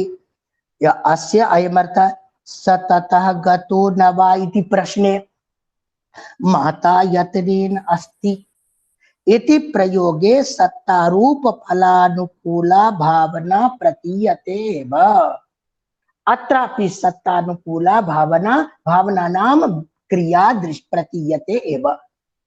अतः त्वया मीमांसकेन एवं न वक्तव्यम् यद् अस्ति वर्तते इत्यादौ फलमात्रमेव भवति, क्रिया न भवति, व्यापारो वा न भवति इति न वक्तव्यम्। पचति इत्यादौ तु व्यापारः अन्येनापि दृश्यते, अनुभूयते। उद्भूतो व्यापारो भवति, उद्भूता वा भावना क्रिया भवति। परंच अस्ति वर्तते इत्यादौ सा क्रिया भावना उद्भूता न भवति, अपितु अनुद्भूता भवति इति। तदेव लिखितमस्ति। उत्पत्त्यादिबोधने तु सूतरा, उत्पत्त्यादि विषये घटं करोति, तदा तु तत्र व्यापारः दृश्यते एव। यो येन कुंभकारः अस्ति स मृत्पिण्डं तत्र चक्रे स्थाप्य दंडेन चक्रं परिभ्राम्य तत्तथाकारं करोति, तदा तु तत्र दृश्यते एव। तत्र क्रिया त्रिगोचरी भूता भवति, तत्र क्रिया तत्र दृश्यते एव, उद्भूता वर्तते, परन्तु अस्ति वर्तते इत्यादौ क्रिया अनुभूता अस्ति। अतः फलांशे अपि क्रिया अनुद्भूता सती तिष्ठत्येव। पुनः वैयाकरणाः दृष्टान्तं तत्र उपस्थापयन्ति। ते वदन्ति, अयि भो, भवन्तः शृण्वन्तु, रामायणं तु अस्माकम् आर्षग्रन्थः वर्तते। नेपाल महोदयः प्रत्यहं रामायणं तत्र पठन्त्येव। रामायणं तु अस्माकम् आर्षग्रन्थः वर्तते। तस्मिन् रामायणेपि एतादृशः प्रयोगः दृश्यते। रोहितो लोहितादासीत् दुन्दुस्तस्य सुतो भवत्। अत्र रोहितो लोहिताद् आसीत्। लोहिताद् आसीत्, आसीत् इति असधातोः प्रयोगः अस्ति। आसीत् इत्यत्र जातः इति अर्थः। तदा भवता कथम् उच्यते यत् अस्ति इत्यादौ केवलं फलम् एव, क्रिया न। यदि अस्ति इति क्रियादीन, क्रिया धातुना क्रिया अर्थः न स्वीक्रियेत, तदा लोहिताद् रोहितो आसीत् इति आसीत् प्रयोगः कर्तुं स्यात् रामायणे। धुन्धुस्तस्य सुतो अभवत्। अभवत् अत्र तु भू वर्तते, असभुभि उभयोः एव समानेव अर्थः। परञ्च अभवत् इत्यादौ कदाचित् क्रिया उद्भूता, आसीत्यत्र अनुद्भूता, परञ्च क्रिया तु उभयत्र वर्तते। अतएव एकत्रैव द्वयोः धातोः प्रयोगः कृतः दृश्यते। आसीदिति एकः, अभवत् इति द्वितीयः। रोहितो लोहितादासीत् दुन्दुस्तस्य सुतो भवत् इत्यादि दर्शनात् इत्थञ्च एतादृश प्रयोग दर्शनात् अस्माभिः नूनं निश्चीयते यत् फलांशे भाव्य अपि तत् काचित् क्रिया अनुद्भूता सती विद्यमाना भवत्येव। किंच भावना विरहे लडादि व्यवस्था न स्यात्। तो यदि भावना न स्वीक्रियत, भावना अर्थात क्रिया न स्वीक्रियत, तदा लडादि व्यवस्था न स्यात्। लडादि व्यवस्था अर्थात कालादि व्यवस्था। लडादिना तत्र वर्तमानादि कालः अस्माभिर्ज्ञायते। तत्र कालस्य द्योतकत्वं लडादिषु वर्तते। तो यदि तत्र भावना न स्यात् तब भावनायामेव कालस्य अन्यो भवति। एतदपि अस्माभिः प्रथमायामेव कारिकायाम् अस्माभिः अधीतं। तिङर्थस्तु विशेषणम्। तिङर्थस्तु विशेषणं तत्र तिङ् पदेन आख्यातः उक्तः अस्ति। अत्रापि बहु विवादः अस्ति। आख्यात पदेन कश्चित् तिङ् कश्चित् तिङन्तमिति। भाष्यादि ग्रन्थेष्वपि उभयम् अस्माभिः दृश्यते। आख्यातम् आख्यातेन, अत्र आख्यात पदेन तिङन्तं गृहीतम्। आभूषण सारस्य मूले आख्यातार्थः, आख्यातार्थो नाम तिङर्थः तत्रैव अस्ति। तत्र कर्ते कर्म संख्या काला अतिङर्थस्तु विशेषणम् इति दत्तम्। तत्रैव तिङर्थस्तु विशेषणं दत्तं। तिङः यः चत्वारः अर्थाः सन्ति कर्ते कर्म संख्या काला तद्विशेष तत्सर्वमपि विशेषणम्। कदा कश्चित् कर्ता व्यापारे, कर्म फले, एवं च संख्या कर्तृ प्रत्यस्थले कर्तरि, कर्म प्रस्थले प्रत्यस्थले कर्मणि, एवं च कालः क्रियायां विशेषणीभूतम्। तो यदि तत्र अस्ति इत्यादीनां क्रियात्वं नाङ्गीक्रियेत तदा काल द्योत्यस्य लडादि प्रत्ययस्य तत्र प्रयोग एव भवितुं नार्हति। अतएव तत्र लिखितम् अत्र भावना विरहे लडादि व्यवस्था न स्यात्। आदिपदेन लिट् लुट् लिङ्गादीनां व्यवस्था न स्यात्। तस्या एव वर्तमानत्वाद् विवक्षायां तद्विधानात्। तत्र तस्या एव वर्तमानत्वाद् विवक्षायां, तस्या नाम क्रियायाः, तस्य क्रियायाः यदि वर्तमानत्वेन विवक्षा स्यात्, यद्येषा क्रिया इदं भवति, बालकः पठति, तदा लट् इत्यस्य प्रयोगः क्रियते। तत्र लवकुशौ रामायणं पेठतुः लिट् प्रयोगः।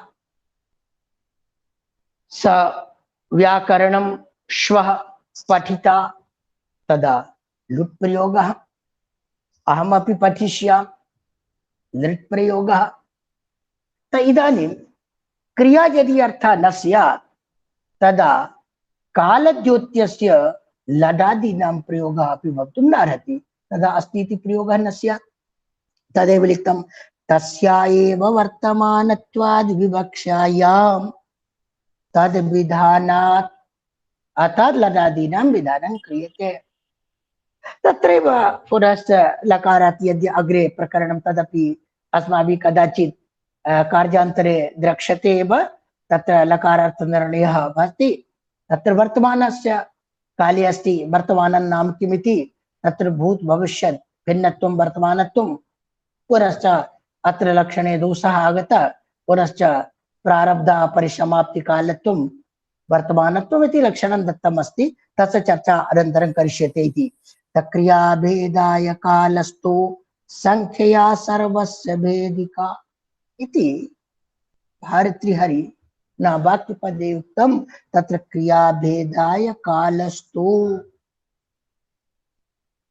कालस्य प्रयोगः क्रियाया भेदाय। वर्तमान कालिकः कालिकी यदि क्रिया स्यात् एतद्बोधनाय लट् प्रयोगः क्रियते। लडा समव्याहृता क्रिया प्रयुज्यते। यदि अनद्यतन परोक्षभूता क्रिया अस्ति चेत् तदा तत्र लिटा समभिहृता सा क्रिया स्यात्। एवं च तत्र अनद्यतन भविष्यत्यर्थे क्रिया प्रयुज्यते चेत् तदा लुडा समव्याहृता स्यात्। सामान्ये भविष्यति स्यात् तदा लिटा समभिव्याहृता क्रिया स्यात्। एवं च यदि तत्र प्रेषाद्यर्थः स्यात् तदा लिङा समभिव्याहृता स्यात्। एवमेव लोडावा समभिव्याहृता क्रिया स्यात्। त एतञ्च क्रियाभेदाय कालस्तु। कालस्य लडादीनां प्रत्ययानां तु क्रियाया भेदाय क्रियते। असंख्या सर्वस्य भेदिका, परंच संख्याया प्रयोगस्तु सर्वस्य भेदिका। सर्वस्य द्रव्याणां भेदाय तत्र संख्याया प्रयोग क्रियते। अतः यदि तत्र एक कर्ता स्यात् तदा तत्र एकत्व विवक्षा क्रियते। यदि कर्म एकम स्यात् तदा तत्र एकत्व प्रयोग क्रियते। अतएव यदा कर्तृवाच्यस्य प्रयोग क्रियते चेत् तदा संख्याया कर्तर्यन्वयो भवति। यदि कर्मणि प्रयोग क्रियते चेत् तदा तिङर्थ संख्याया कर्मणि प्रयोग क्रियते। अतः संख्याया प्रयोगस्तु द्रव्येण सह एव भवति, कर्त्रा वा कर्मणा वा एव भवति इति। ननु एवम् अस्तीत्यतः स्पष्टं कुतो न बुध्यते इत्यतः अन्यत्र इति। अस्ति इत्यादौ तो उद्भूता नास्ति, अनुद्भूता अस्ति, अतः न ज्ञायते। परंच अन्यत्र अशेष स्थले सा भावनायाः तत्र उद्भूतत्वम् अस्माभिर्ज्ञायते इति। तेन लिखितम् अन्यत्र अशेष भावात्तु तथा न प्रकाशते। एतेन ज्ञायते यद् अशेष भावाजा क्रिया अस्ति, यत्र केवलस्य फलस्य बोधः अनुमीयते। वस्तुतः तत्रापि क्रिया अस्ति, तत्र क्रिया न प्रकाशते, परंच शेषभूता यत्र अस्ति तत्र क्रिया अत्र प्रकाशते, अनुभूयते इति। तत्र शेष पदेन अशेष पदेन इति दत्तमस्ति। एवं च तत्र लिखितं ननु अस्ति इत्यत्र स्पष्टं कुतो न बुध्यते। पुनः मीमांसका पृच्छति यदि भवता उच्यते अस्ति तदा कुतो न अनुभूयते इति, तस्य समाधानं तत्र कारिकायाः द्वितीय अंशे दत्तमस्ति यत् क्वचित् उद्भूतं भवति क्वचित् अनुद्भूतं भवति। अस्त्यादौ तत्र अनुद्भूतम् अस्ति, परंच करोति इत्यादौ तत् उद्भूतं भवति। अशेष भावात् भावनाया फल समानाधिकरणत्वात्। तदा अशेष भावनाया यथा भवति तत्र फल समानादि भावनायाः फल समानाधिकरणत्वात्। अर्थात तत्र फलस्य भावनायाश्च अधिकरणम् आधारः एक एव भवति कर्ता। अतः तत्र पृथक्तया व्यापारस्य अनुभूतिर्न भवति। यथा सिंहादि धातुर्वर्तते, तत्र सिंहादि धातुः वर्तते, तत्र सैनानुकूलो यो व्यापारः तस्य आश्रयोपि देवदत्ते एव अस्ति। एवं विश्रांति रूपं यत् फलं तस्यापि आश्रयः देवदत्त एव भवति। अतः धात्वर्थ फलस्य व्यापारस्य उभयो अधिकरणं समानं भवति।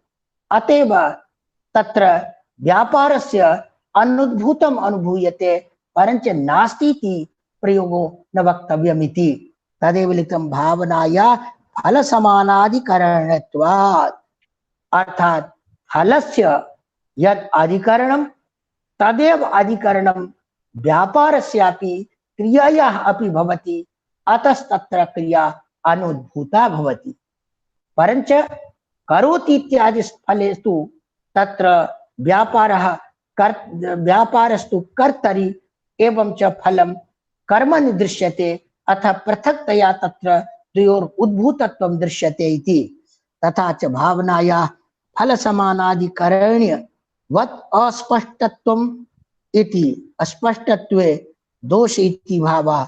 अतः एतञ्च ज्ञायते यत् क्वचिद् व्यापारः उद्भूतो भवति, यथा पचति इत्यादौ व्यापारः उद्भूतो भवति, तत्र व्यापारस्य आश्रयः देवदत्ता दयो व्यापाराश्रयः देवदत्तादयः भवन्ति, परञ्च तत्र विक्लेति रूपस्य फलस्य आश्रयः तत्र ओदनं भवति। तत्र पृथक् पृथक् अधिकरणं वर्तते। अस्ति इत्यादौ तथा अधिकरणं पृथक् न भवति इति। तदेव तत्र लिखितं नन्वेवं किं करोति इति प्रश्ने पचति इत्युत्तरस्य इव अस्ति इति उत्तरम् अपि स्यादिति चेत् इष्टापत्ते। पुनः मीमांसकः पृच्छते भो यथा कश्चित् पृच्छति किं करोति, स किं करोति, देवदत्तः किं करोति, गत्वा पश्य, स आगत्य वदति अयि भो स पचति। तदा मीमांसकः पृच्छति यदा कः करोति इति प्रश्नः यदा क्रियते तदा यथा उत्तरम् आगच्छति पचति, तथा अस्ति इत्यस्यापि प्रयोगः स्यात् यदि तत्रापि क्रिया भवेत् चेत्। तदेव लिखितं नन्वेवं किं करोति इति प्रश्ने पचति इति उत्तरस्य इव। यथा कश्चित् उत्तरति स पचति, देवदत्तः पचति, तथैव अस्ति इति उत्तरमपि स्यात्। यदि अस धातौ अपि क्रिया स्यात् तदा अस्ति इत्यपि प्रयोगः स्यात् इति चेत् इष्टापत्ते वदति यदि एवम् अस्ति इति प्रयोगः क्रियेत तदा अस्माकं कृते तद् इष्टमेव अस्ति। एतादृशी आपत्ति इष्टा एव अस्ति, दोषे दोषाय नास्ति। कथमिति तत्र पुनः दृष्टान्तः दीयते। आसन्न विनाशं कञ्चित् उद्दिश्य किं करोति प्रश्ने पचति इति उत्तरस्यैव अस्ति इत्युत्तरस्य सर्वसम्मतत्वात्। कश्चित् मरणासन्नः भवति, इदानीं कोरोना इति तत्र महान् व्याधिः अस्ति, तदा कश्चित् पृच्छति अयि भो किं करोति, तदा उत्तरे अस्ति अस्ति अस्ति नाम जीवति, अस्ति नाम जीवति। तदा तत्रापि अस्ति इति प्रयोगः दृश्यते। यद् भवता उक्तं यदि कश्चित् पृच्छति किं करोति तदा उत्तरम् आयाति पचति, तथैव अस्ति इति उत्तरं कदापि कथं न आयाति, तदा वदति आयाति। आसन्न विनाशं कञ्चित् उद्दिश्य यस्य जनस्य विनाशः आसन्नम् अस्ति, न सन्निकटे अस्ति, तस्य कृते यदि कश्चित् पृच्छति अयि भो किं करोति, तदा उत्तरम् आयाति अस्ति। किं करोति इति प्रश्ने पचति इति उत्तरस्यैव अस्ति इति उत्तरस्यापि सर्वसम्मत्वात् सम्मतत्वात्। तत्र एतादृशी अवसरे एतादृशे समये तत्रापि उत्तरम् आयाति अस्ति इति। एतत् सर्वसम्मतं वर्तते।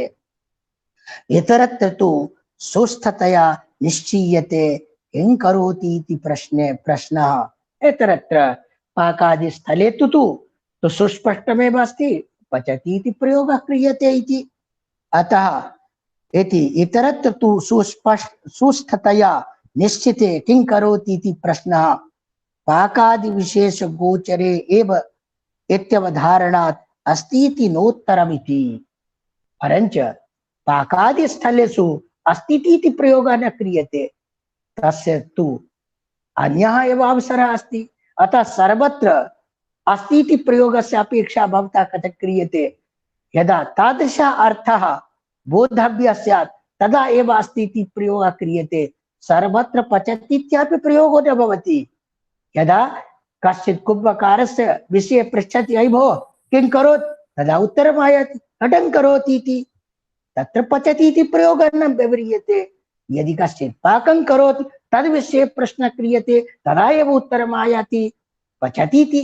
परन्तु यदि कश्चित् गमनक्रियायां युक्तः अस्ति तद् विषये यदि प्रश्नः क्रियते चेत् तदा तत्र गच्छति इति प्रयोगः भवति। अतः सर्वत्रैव अस्ति इति प्रयोगः भवितुं नार्हति।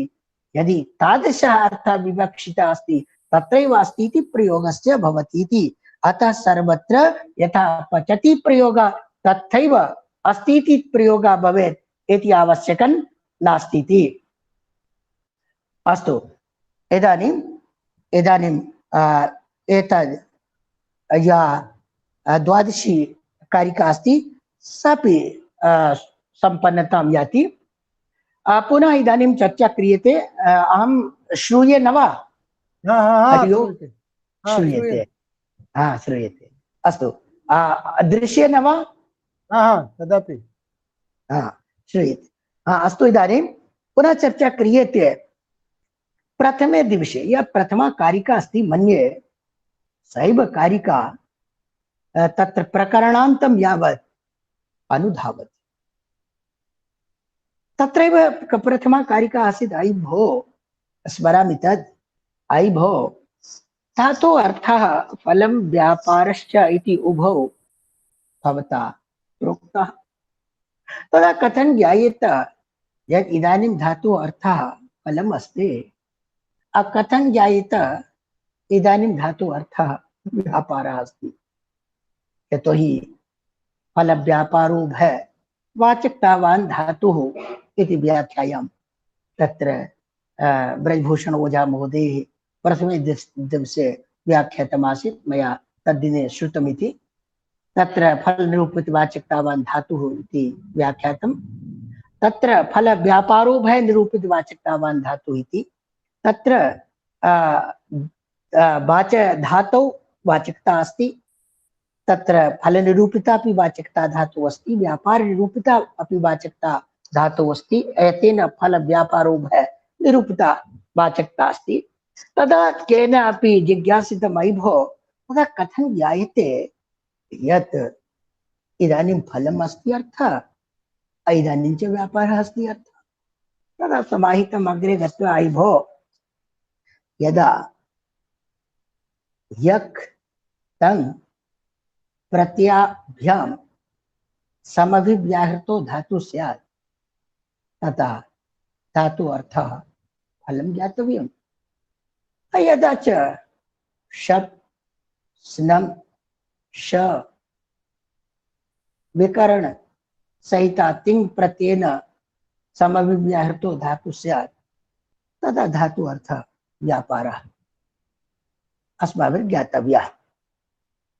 तथैव इदानीं क्रियते धात् सकर्मक अकर्मक विषये चर्चा क्रियते। कथं ज्ञायते यद् अयं धातुः सकर्मकः अस्ति, अयं धातुः अकर्मकः अस्ति? ये कथं ज्ञायते? मन्ये तद् विषये एव इदानीं जिज्ञासा क्रियते। ननु एवं भावनाया फलनीयतत्वात् मीमांसकाः वदन्ति अयि भो इदानीं भवद्भिः निर्णीतं यत् सर्वत्रैव धातो अर्थः फलमपि अस्ति व्यापारोऽपि अस्ति। यदि सर्वत्र फलम् अस्ति व्यापारोऽप्यस्त्येव तदा तु सर्वोऽपि धातुः सकर्मकः एव स्यात्। तदेव लिखितं भावनायाः फलनीयतत्वात्। भावना नाम क्रिया, व्यापार, तत्र फलं नियतं भवति। तदेव स्मृतिग्रन्थेष्वपि उपनिषत्स्वपि अस्ति अवश्यमेव भोक्तव्यं कृतं कर्म शुभाशुभम्। यत् शुभम अशुभम वा कर्म, कर्म नाम क्रिया, कृतं कृता क्रिया कृता, तस्य यत् फलम् उत्पद्यते तत् फलं निश्चितं भवति, तत् फलं भोक्ष्यते एव। अनेनापि ज्ञायते यत् सर्वासामपि क्रियाणां किमपि फलं नूतनं भवति। एतदेव विहित्वा मीमांसकाः प्रश्नं कुर्वन्ति, अयि भो भवता उच्यते यत्र क्रियाया फलनियतत्वात् निश्चितम् अस्ति यत् क्रिया क्रियते तत् किमपि फलं भवत्येव, तदा सर्वा अपि क्रिया सर्वोऽपि धातुः सकर्मकः एव स्यात्। तदा अकर्मकस्तु कश्चनपि धातुः न स्यादिति तदेव लिखितं। नन्वेवं भावनायाः फलनियतत्वात्, भावनायाः फलं किमपि भवति इति निश्चितम्।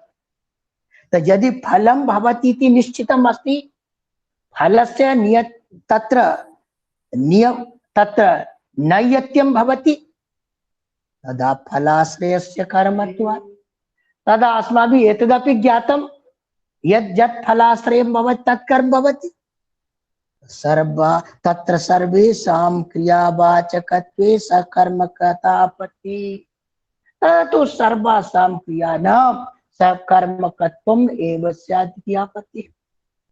तथा पुनः वैयाकरणोऽपि कटिबद्धः अस्ति, स वदति अयि भो शृणु, इदानीमहं तयोः भेदं वक्ष्यामि। फलव्यापारयोरेकनिष्ठतायामकर्मकः धातोस्तयोर्धर्मभेदे सकर्मक उदाहृतः। इदानीम् अस्माभिः वक्ष्यते यत् कदा कः धातुः सकर्मको भवति, कश्च धातुः अकर्मको भवति, एतस्य निर्णयः क्रियते।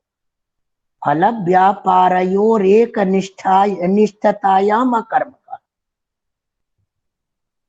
यदि धात्वर्थं फलं धात्वर्थो व्यापारः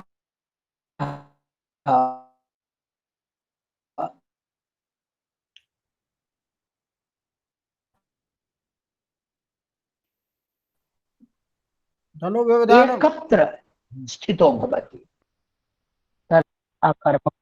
हाँ, व्यवधानमस्ति वा? हरि ओम्।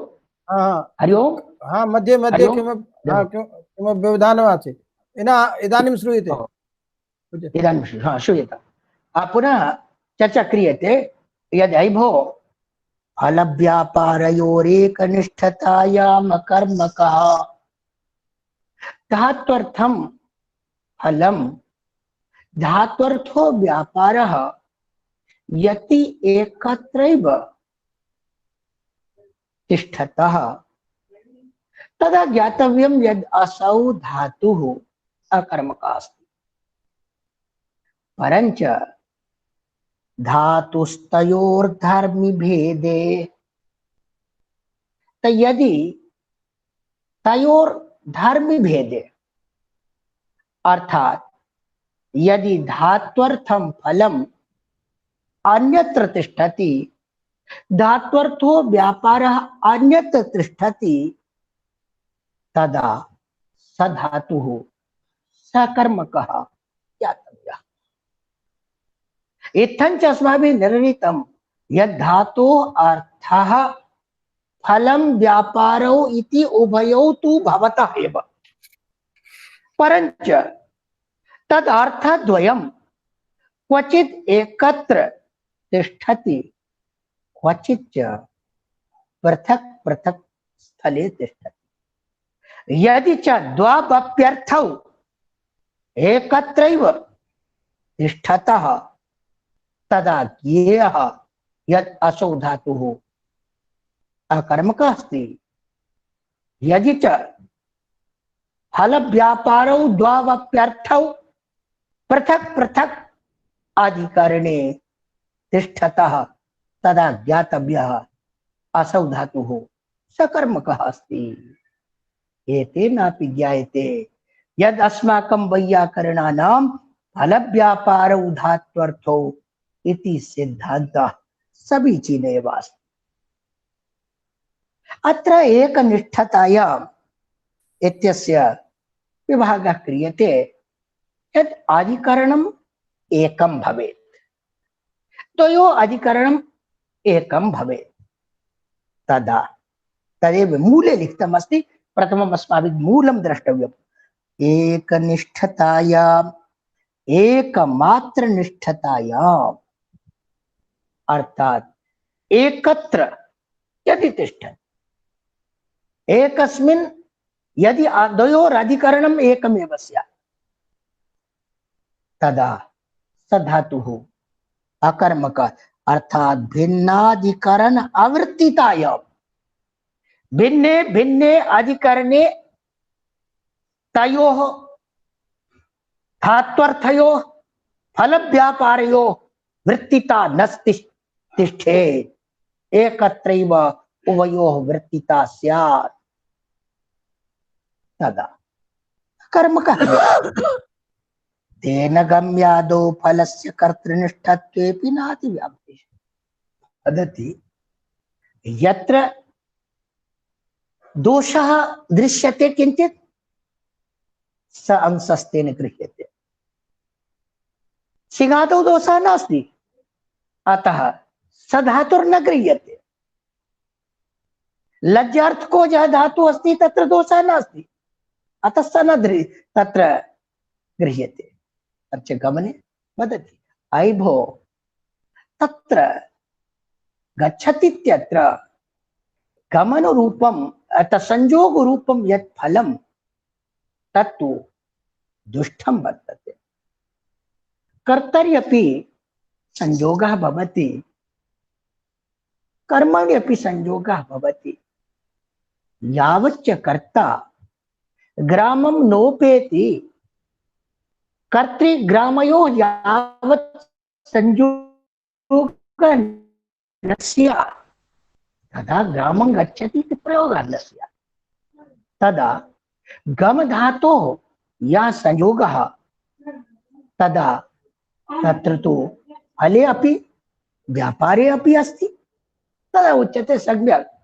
परञ्च व्यापारे तु संयोगस्य आश्रयः अपि अस्ति, कर्तरि तु संयोगरूप फलस्य आश्रयः अपि अस्ति, व्यापारस्य आश्रयो अस्ति, परञ्च ग्रामे केवलस्य संयोगरूप फलस्य एव आश्रयः अस्ति, तदा कर्तरि संयोगरूप फलस्य आश्रयत्वात् कर्मत्वम् संयोगानुकूल व्यापारस्य आश्रयत्वात् कर्तृत्वम्, तत्र उभय शक्ति वर्तते, कर्तृशक्तिरपि वर्तते कर्म शक्तिरपि वर्तते।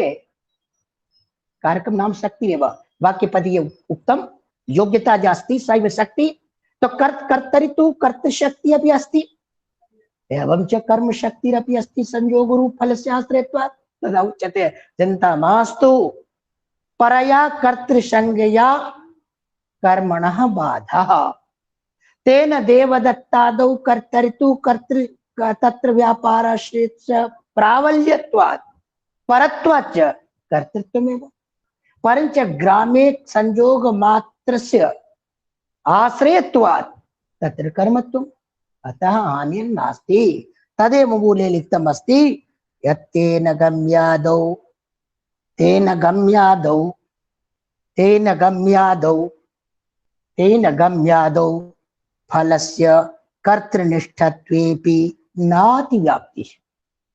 यदि कर्तरि संयोगरूपं फलमपि अस्ति तदापि हानिर्नास्ति, अकर्मणो नास्ति, यतो हि मया प्रयोगः उक्तमेव। एवं च अकर्मको यथा भुआदि यः भू आदि अकर्मकः वर्तते, तत्र यदि फलं व्यापारश्च उभयोः अधिकरणं समानम् अस्ति तदा अकर्मकत्वं, फल व्यापारयोः तयोः द्वयोः यदि आश्रयः भेदः स्यात् तदा सकर्मकः, यदि आश्रयः समानः स्यात् तदा अकर्मकः इति भेदः तत्र ग्रन्थेषु कृतमस्ति। परञ्च छात्राणां बोधाय तत्र एका कारिका दत्ता अस्ति, येन सर्वेपि छात्राः जानेयुः। सर्वेपि छात्राः इदं तत्र विजानन्तु यद् अकर्मकः धातुः कः अस्ति। तत्र यथा कारिका अस्ति, लज्जा सत्ता स्थिति जागरणं वृद्धिक्षय भय जीवन मरणं शयन क्रीडा रुचि दीप्त्यर्थम धातुगणम तम कर्म कबाहु। अर्थात यदि एतेषु अर्थेषु कश्चन धातुः विद्यमान स्यात् तदा स धातुः अकर्मकः ज्ञेयः। यदि एतदर्थ भिन्नेषु कश्चित् धातुः स्यात् तदा स धातुः सकर्मकः ज्ञेयः। इत्थञ्च अर्थानुसारं क्रियते। परञ्च यदि अकर्मकः धातुः सन्नपि यदि तत्र अर्थान्तरे प्रयोगः स्यात् तदा स अकर्मकोऽपि धातुः सकर्मकः भवितुम् अर्हति। यदि सकर्मकः धातुः स्यात् आचार्यः अद्य होराद्वयं जातम्, अतः जातमिति छात्रैः अपि अच्छा एवमेव। अस्तु, इदानीं उपसंहरामि। यथा च मया उक्तं, यदि कश्चित् सकर्मकः धातुः स्यात् परञ्च तत्र कर्मणः अविवक्षा क्रियते तदा सोऽपि अकर्मकः भवितुम् अर्हति। यदि कश्चित् अकर्मकः धातुः अस्ति तत्र यदि अर्थान्तरे प्रयोगः क्रियते चेत् तदा सोऽपि सकर्मकः भवितुम् अर्हति। अतएव तत्र लिखितं यद्धातु अर्थान्तरे वृत्ते।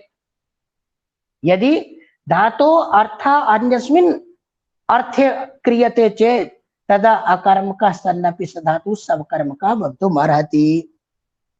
एवं धात्वर्थेनोपसंग्रहात्, केचित् तु धात्वर्थेन उपसंग्रहात्, यथा लज्जा सत्ता इति धात्वर्थेन संगृहीता अस्ति, तस्मिन् अर्थे संगृहीतः स्यात् तदा सोऽपि अकर्मकः अस्माभिः ज्ञातव्यः। और तथैव अप्रसिद्धे अविवक्षातः, प्रसिद्धे अविवक्षातः, यः प्रसिद्धः अर्थः अस्ति तदा तस्य अर्थस्य यदि कदाचित् अविवक्षा क्रियते तदापि सकर्मकः सन्नपि स अकर्मकः भवति। अकर्मणो अकर्मिका क्रिया, अर्थात् यदा कर्मणा अविवक्षा क्रियते तदा सा सकर्मकः सन्नपि स धातुः अकर्मकः भवति। अतः एतदेव अनेनैव प्रकारेण तदा क्रियते। अतएव कदाचित् एकोऽपि कर्ता भवति, कदाचित् सोऽपि कर्म भवति। यतोहि तत्र आत्मानं विजानाति। तत्र एकः यः आत्मा स कर्तृत्वेन व्यवहृतो अस्ति, अपरो यः आत्मा अस्ति तत्र कर्मत्वेन व्यवहृतो अस्ति। अतः एकस्यापि कदाचित् भेदः भवति। पुनः चर्चा श्वस्तरे दिवसे भविष्यति, यथा एकस्यैव आत्मनः कथं भेदः क्रियते, जीवात्मा परमात्मा भेदेन अथवा जीवात्मा शरीरात्मा अंतरात्मा भेदेन क्रियते, आत्मना वेति इत्यादिकस्य चर्चा क्रियते। इदानीं कथं होराद्वयात्मकः कालः गतः इति अस्माभिः नानुभूतं। भवन्तः सर्वे इदानीं मां श्रुतवन्तः सन्ति। कीदृशः पाठः जातः इति तत्र भवन्तः श्रोतारः एव प्रमाणः भवन्ति। यतोहि कालिदासेन उक्तम् अपरितोषात् विदुषां न साधु मन्ये प्रयोग विज्ञानं बलवत् शिक्षितानाम् आत्मनि अप्रत्ययं चेतः। अस्तु, इदानीं छात्राणां मोक्षः भवेत्, एतदर्थं स्वकीयं व्याख्यानम् अत्रैव परिसमापयामि। ज्ञानादेव मोक्षः नान्यः पन्थः इति अस्माकं प्रधानमन्त्रिणैव उच्यते। अतः रीते ज्ञानं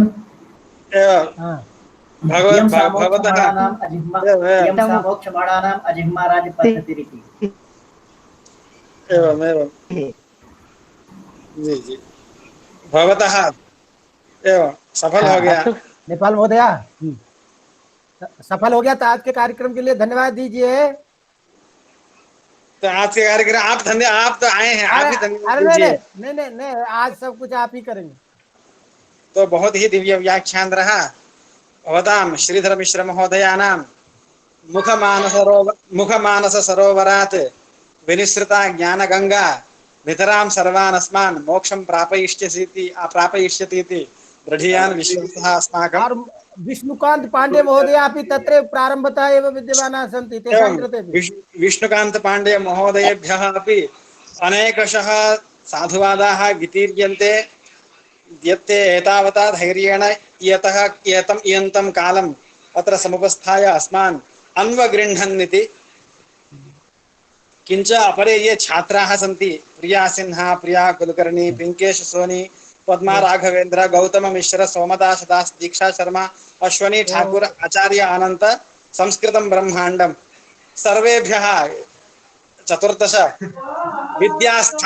विद्यास्थान रूपेभ्यः 14 छात्रेभ्यः हार्दिकान् धन्यवादान् व्याहरामि। मध्ये आगत्य सर्वान् अस्मान् स्वकीयेन उत्साहवर्धनेन उपस्थानेन उपकृतवद्भ्यः राजधर मिश्र महोदयेभ्यः अस्य कार्यक्रमस्य संकल्पकेभ्यः अपि कल्पवृक्षतुल्येभ्यः हार्दान् धन्यवादान् व्याहरामि। वाह वाह वाह, साधु साधु। पुनः श्वः अयं कार्यक्रमः इत्थमेव अनुवर्तिता इति राजधर मिश्र महोदयानां पक्षतः प्रतिश्रुत्य अस्य कार्यक्रमस्य अत्रैव विरामम् उद्घोषयामि। सर्वेभ्यो धन्यवादाः। स्वकीयं कर्म कुर्वन्तु। धन्यवाद प्रदायकेभ्योऽपि धन्यवादः वितीर्यते मया वक्त्रा। स्वीक्रियते धन्यवादः। धन्यवाद। बहुत बहुत बधाई आप लोगों को। चलिए फिर कल, हाँ कल मिलते हैं। हाँ नमामि। हाँ प्रणाम। वयं तु एवं अनुभवं कुर्मः यद् भवन्तः सन्ति चेत् अस्माकं प्रातिनिधित्वं भवत्येव। भवन्तः आप प्रणाम है आप को। वयं तु कृतनिर्धाराः। भवादृशा एव इदानीं विद्वांसः सन्ति ये संस्कृत गंगां प्रवाहयन्ति, नो चेत् एषा गंगा कदाचित् दूषिता न भवेत् इति प्रवाहयन्ति भवन्तः सदृशाः। अस्तु धन्यवादः। पुनः मिलिष्यामः 5 वादने पुनर्दर्शनाय। नमो नमः। नमो नमः।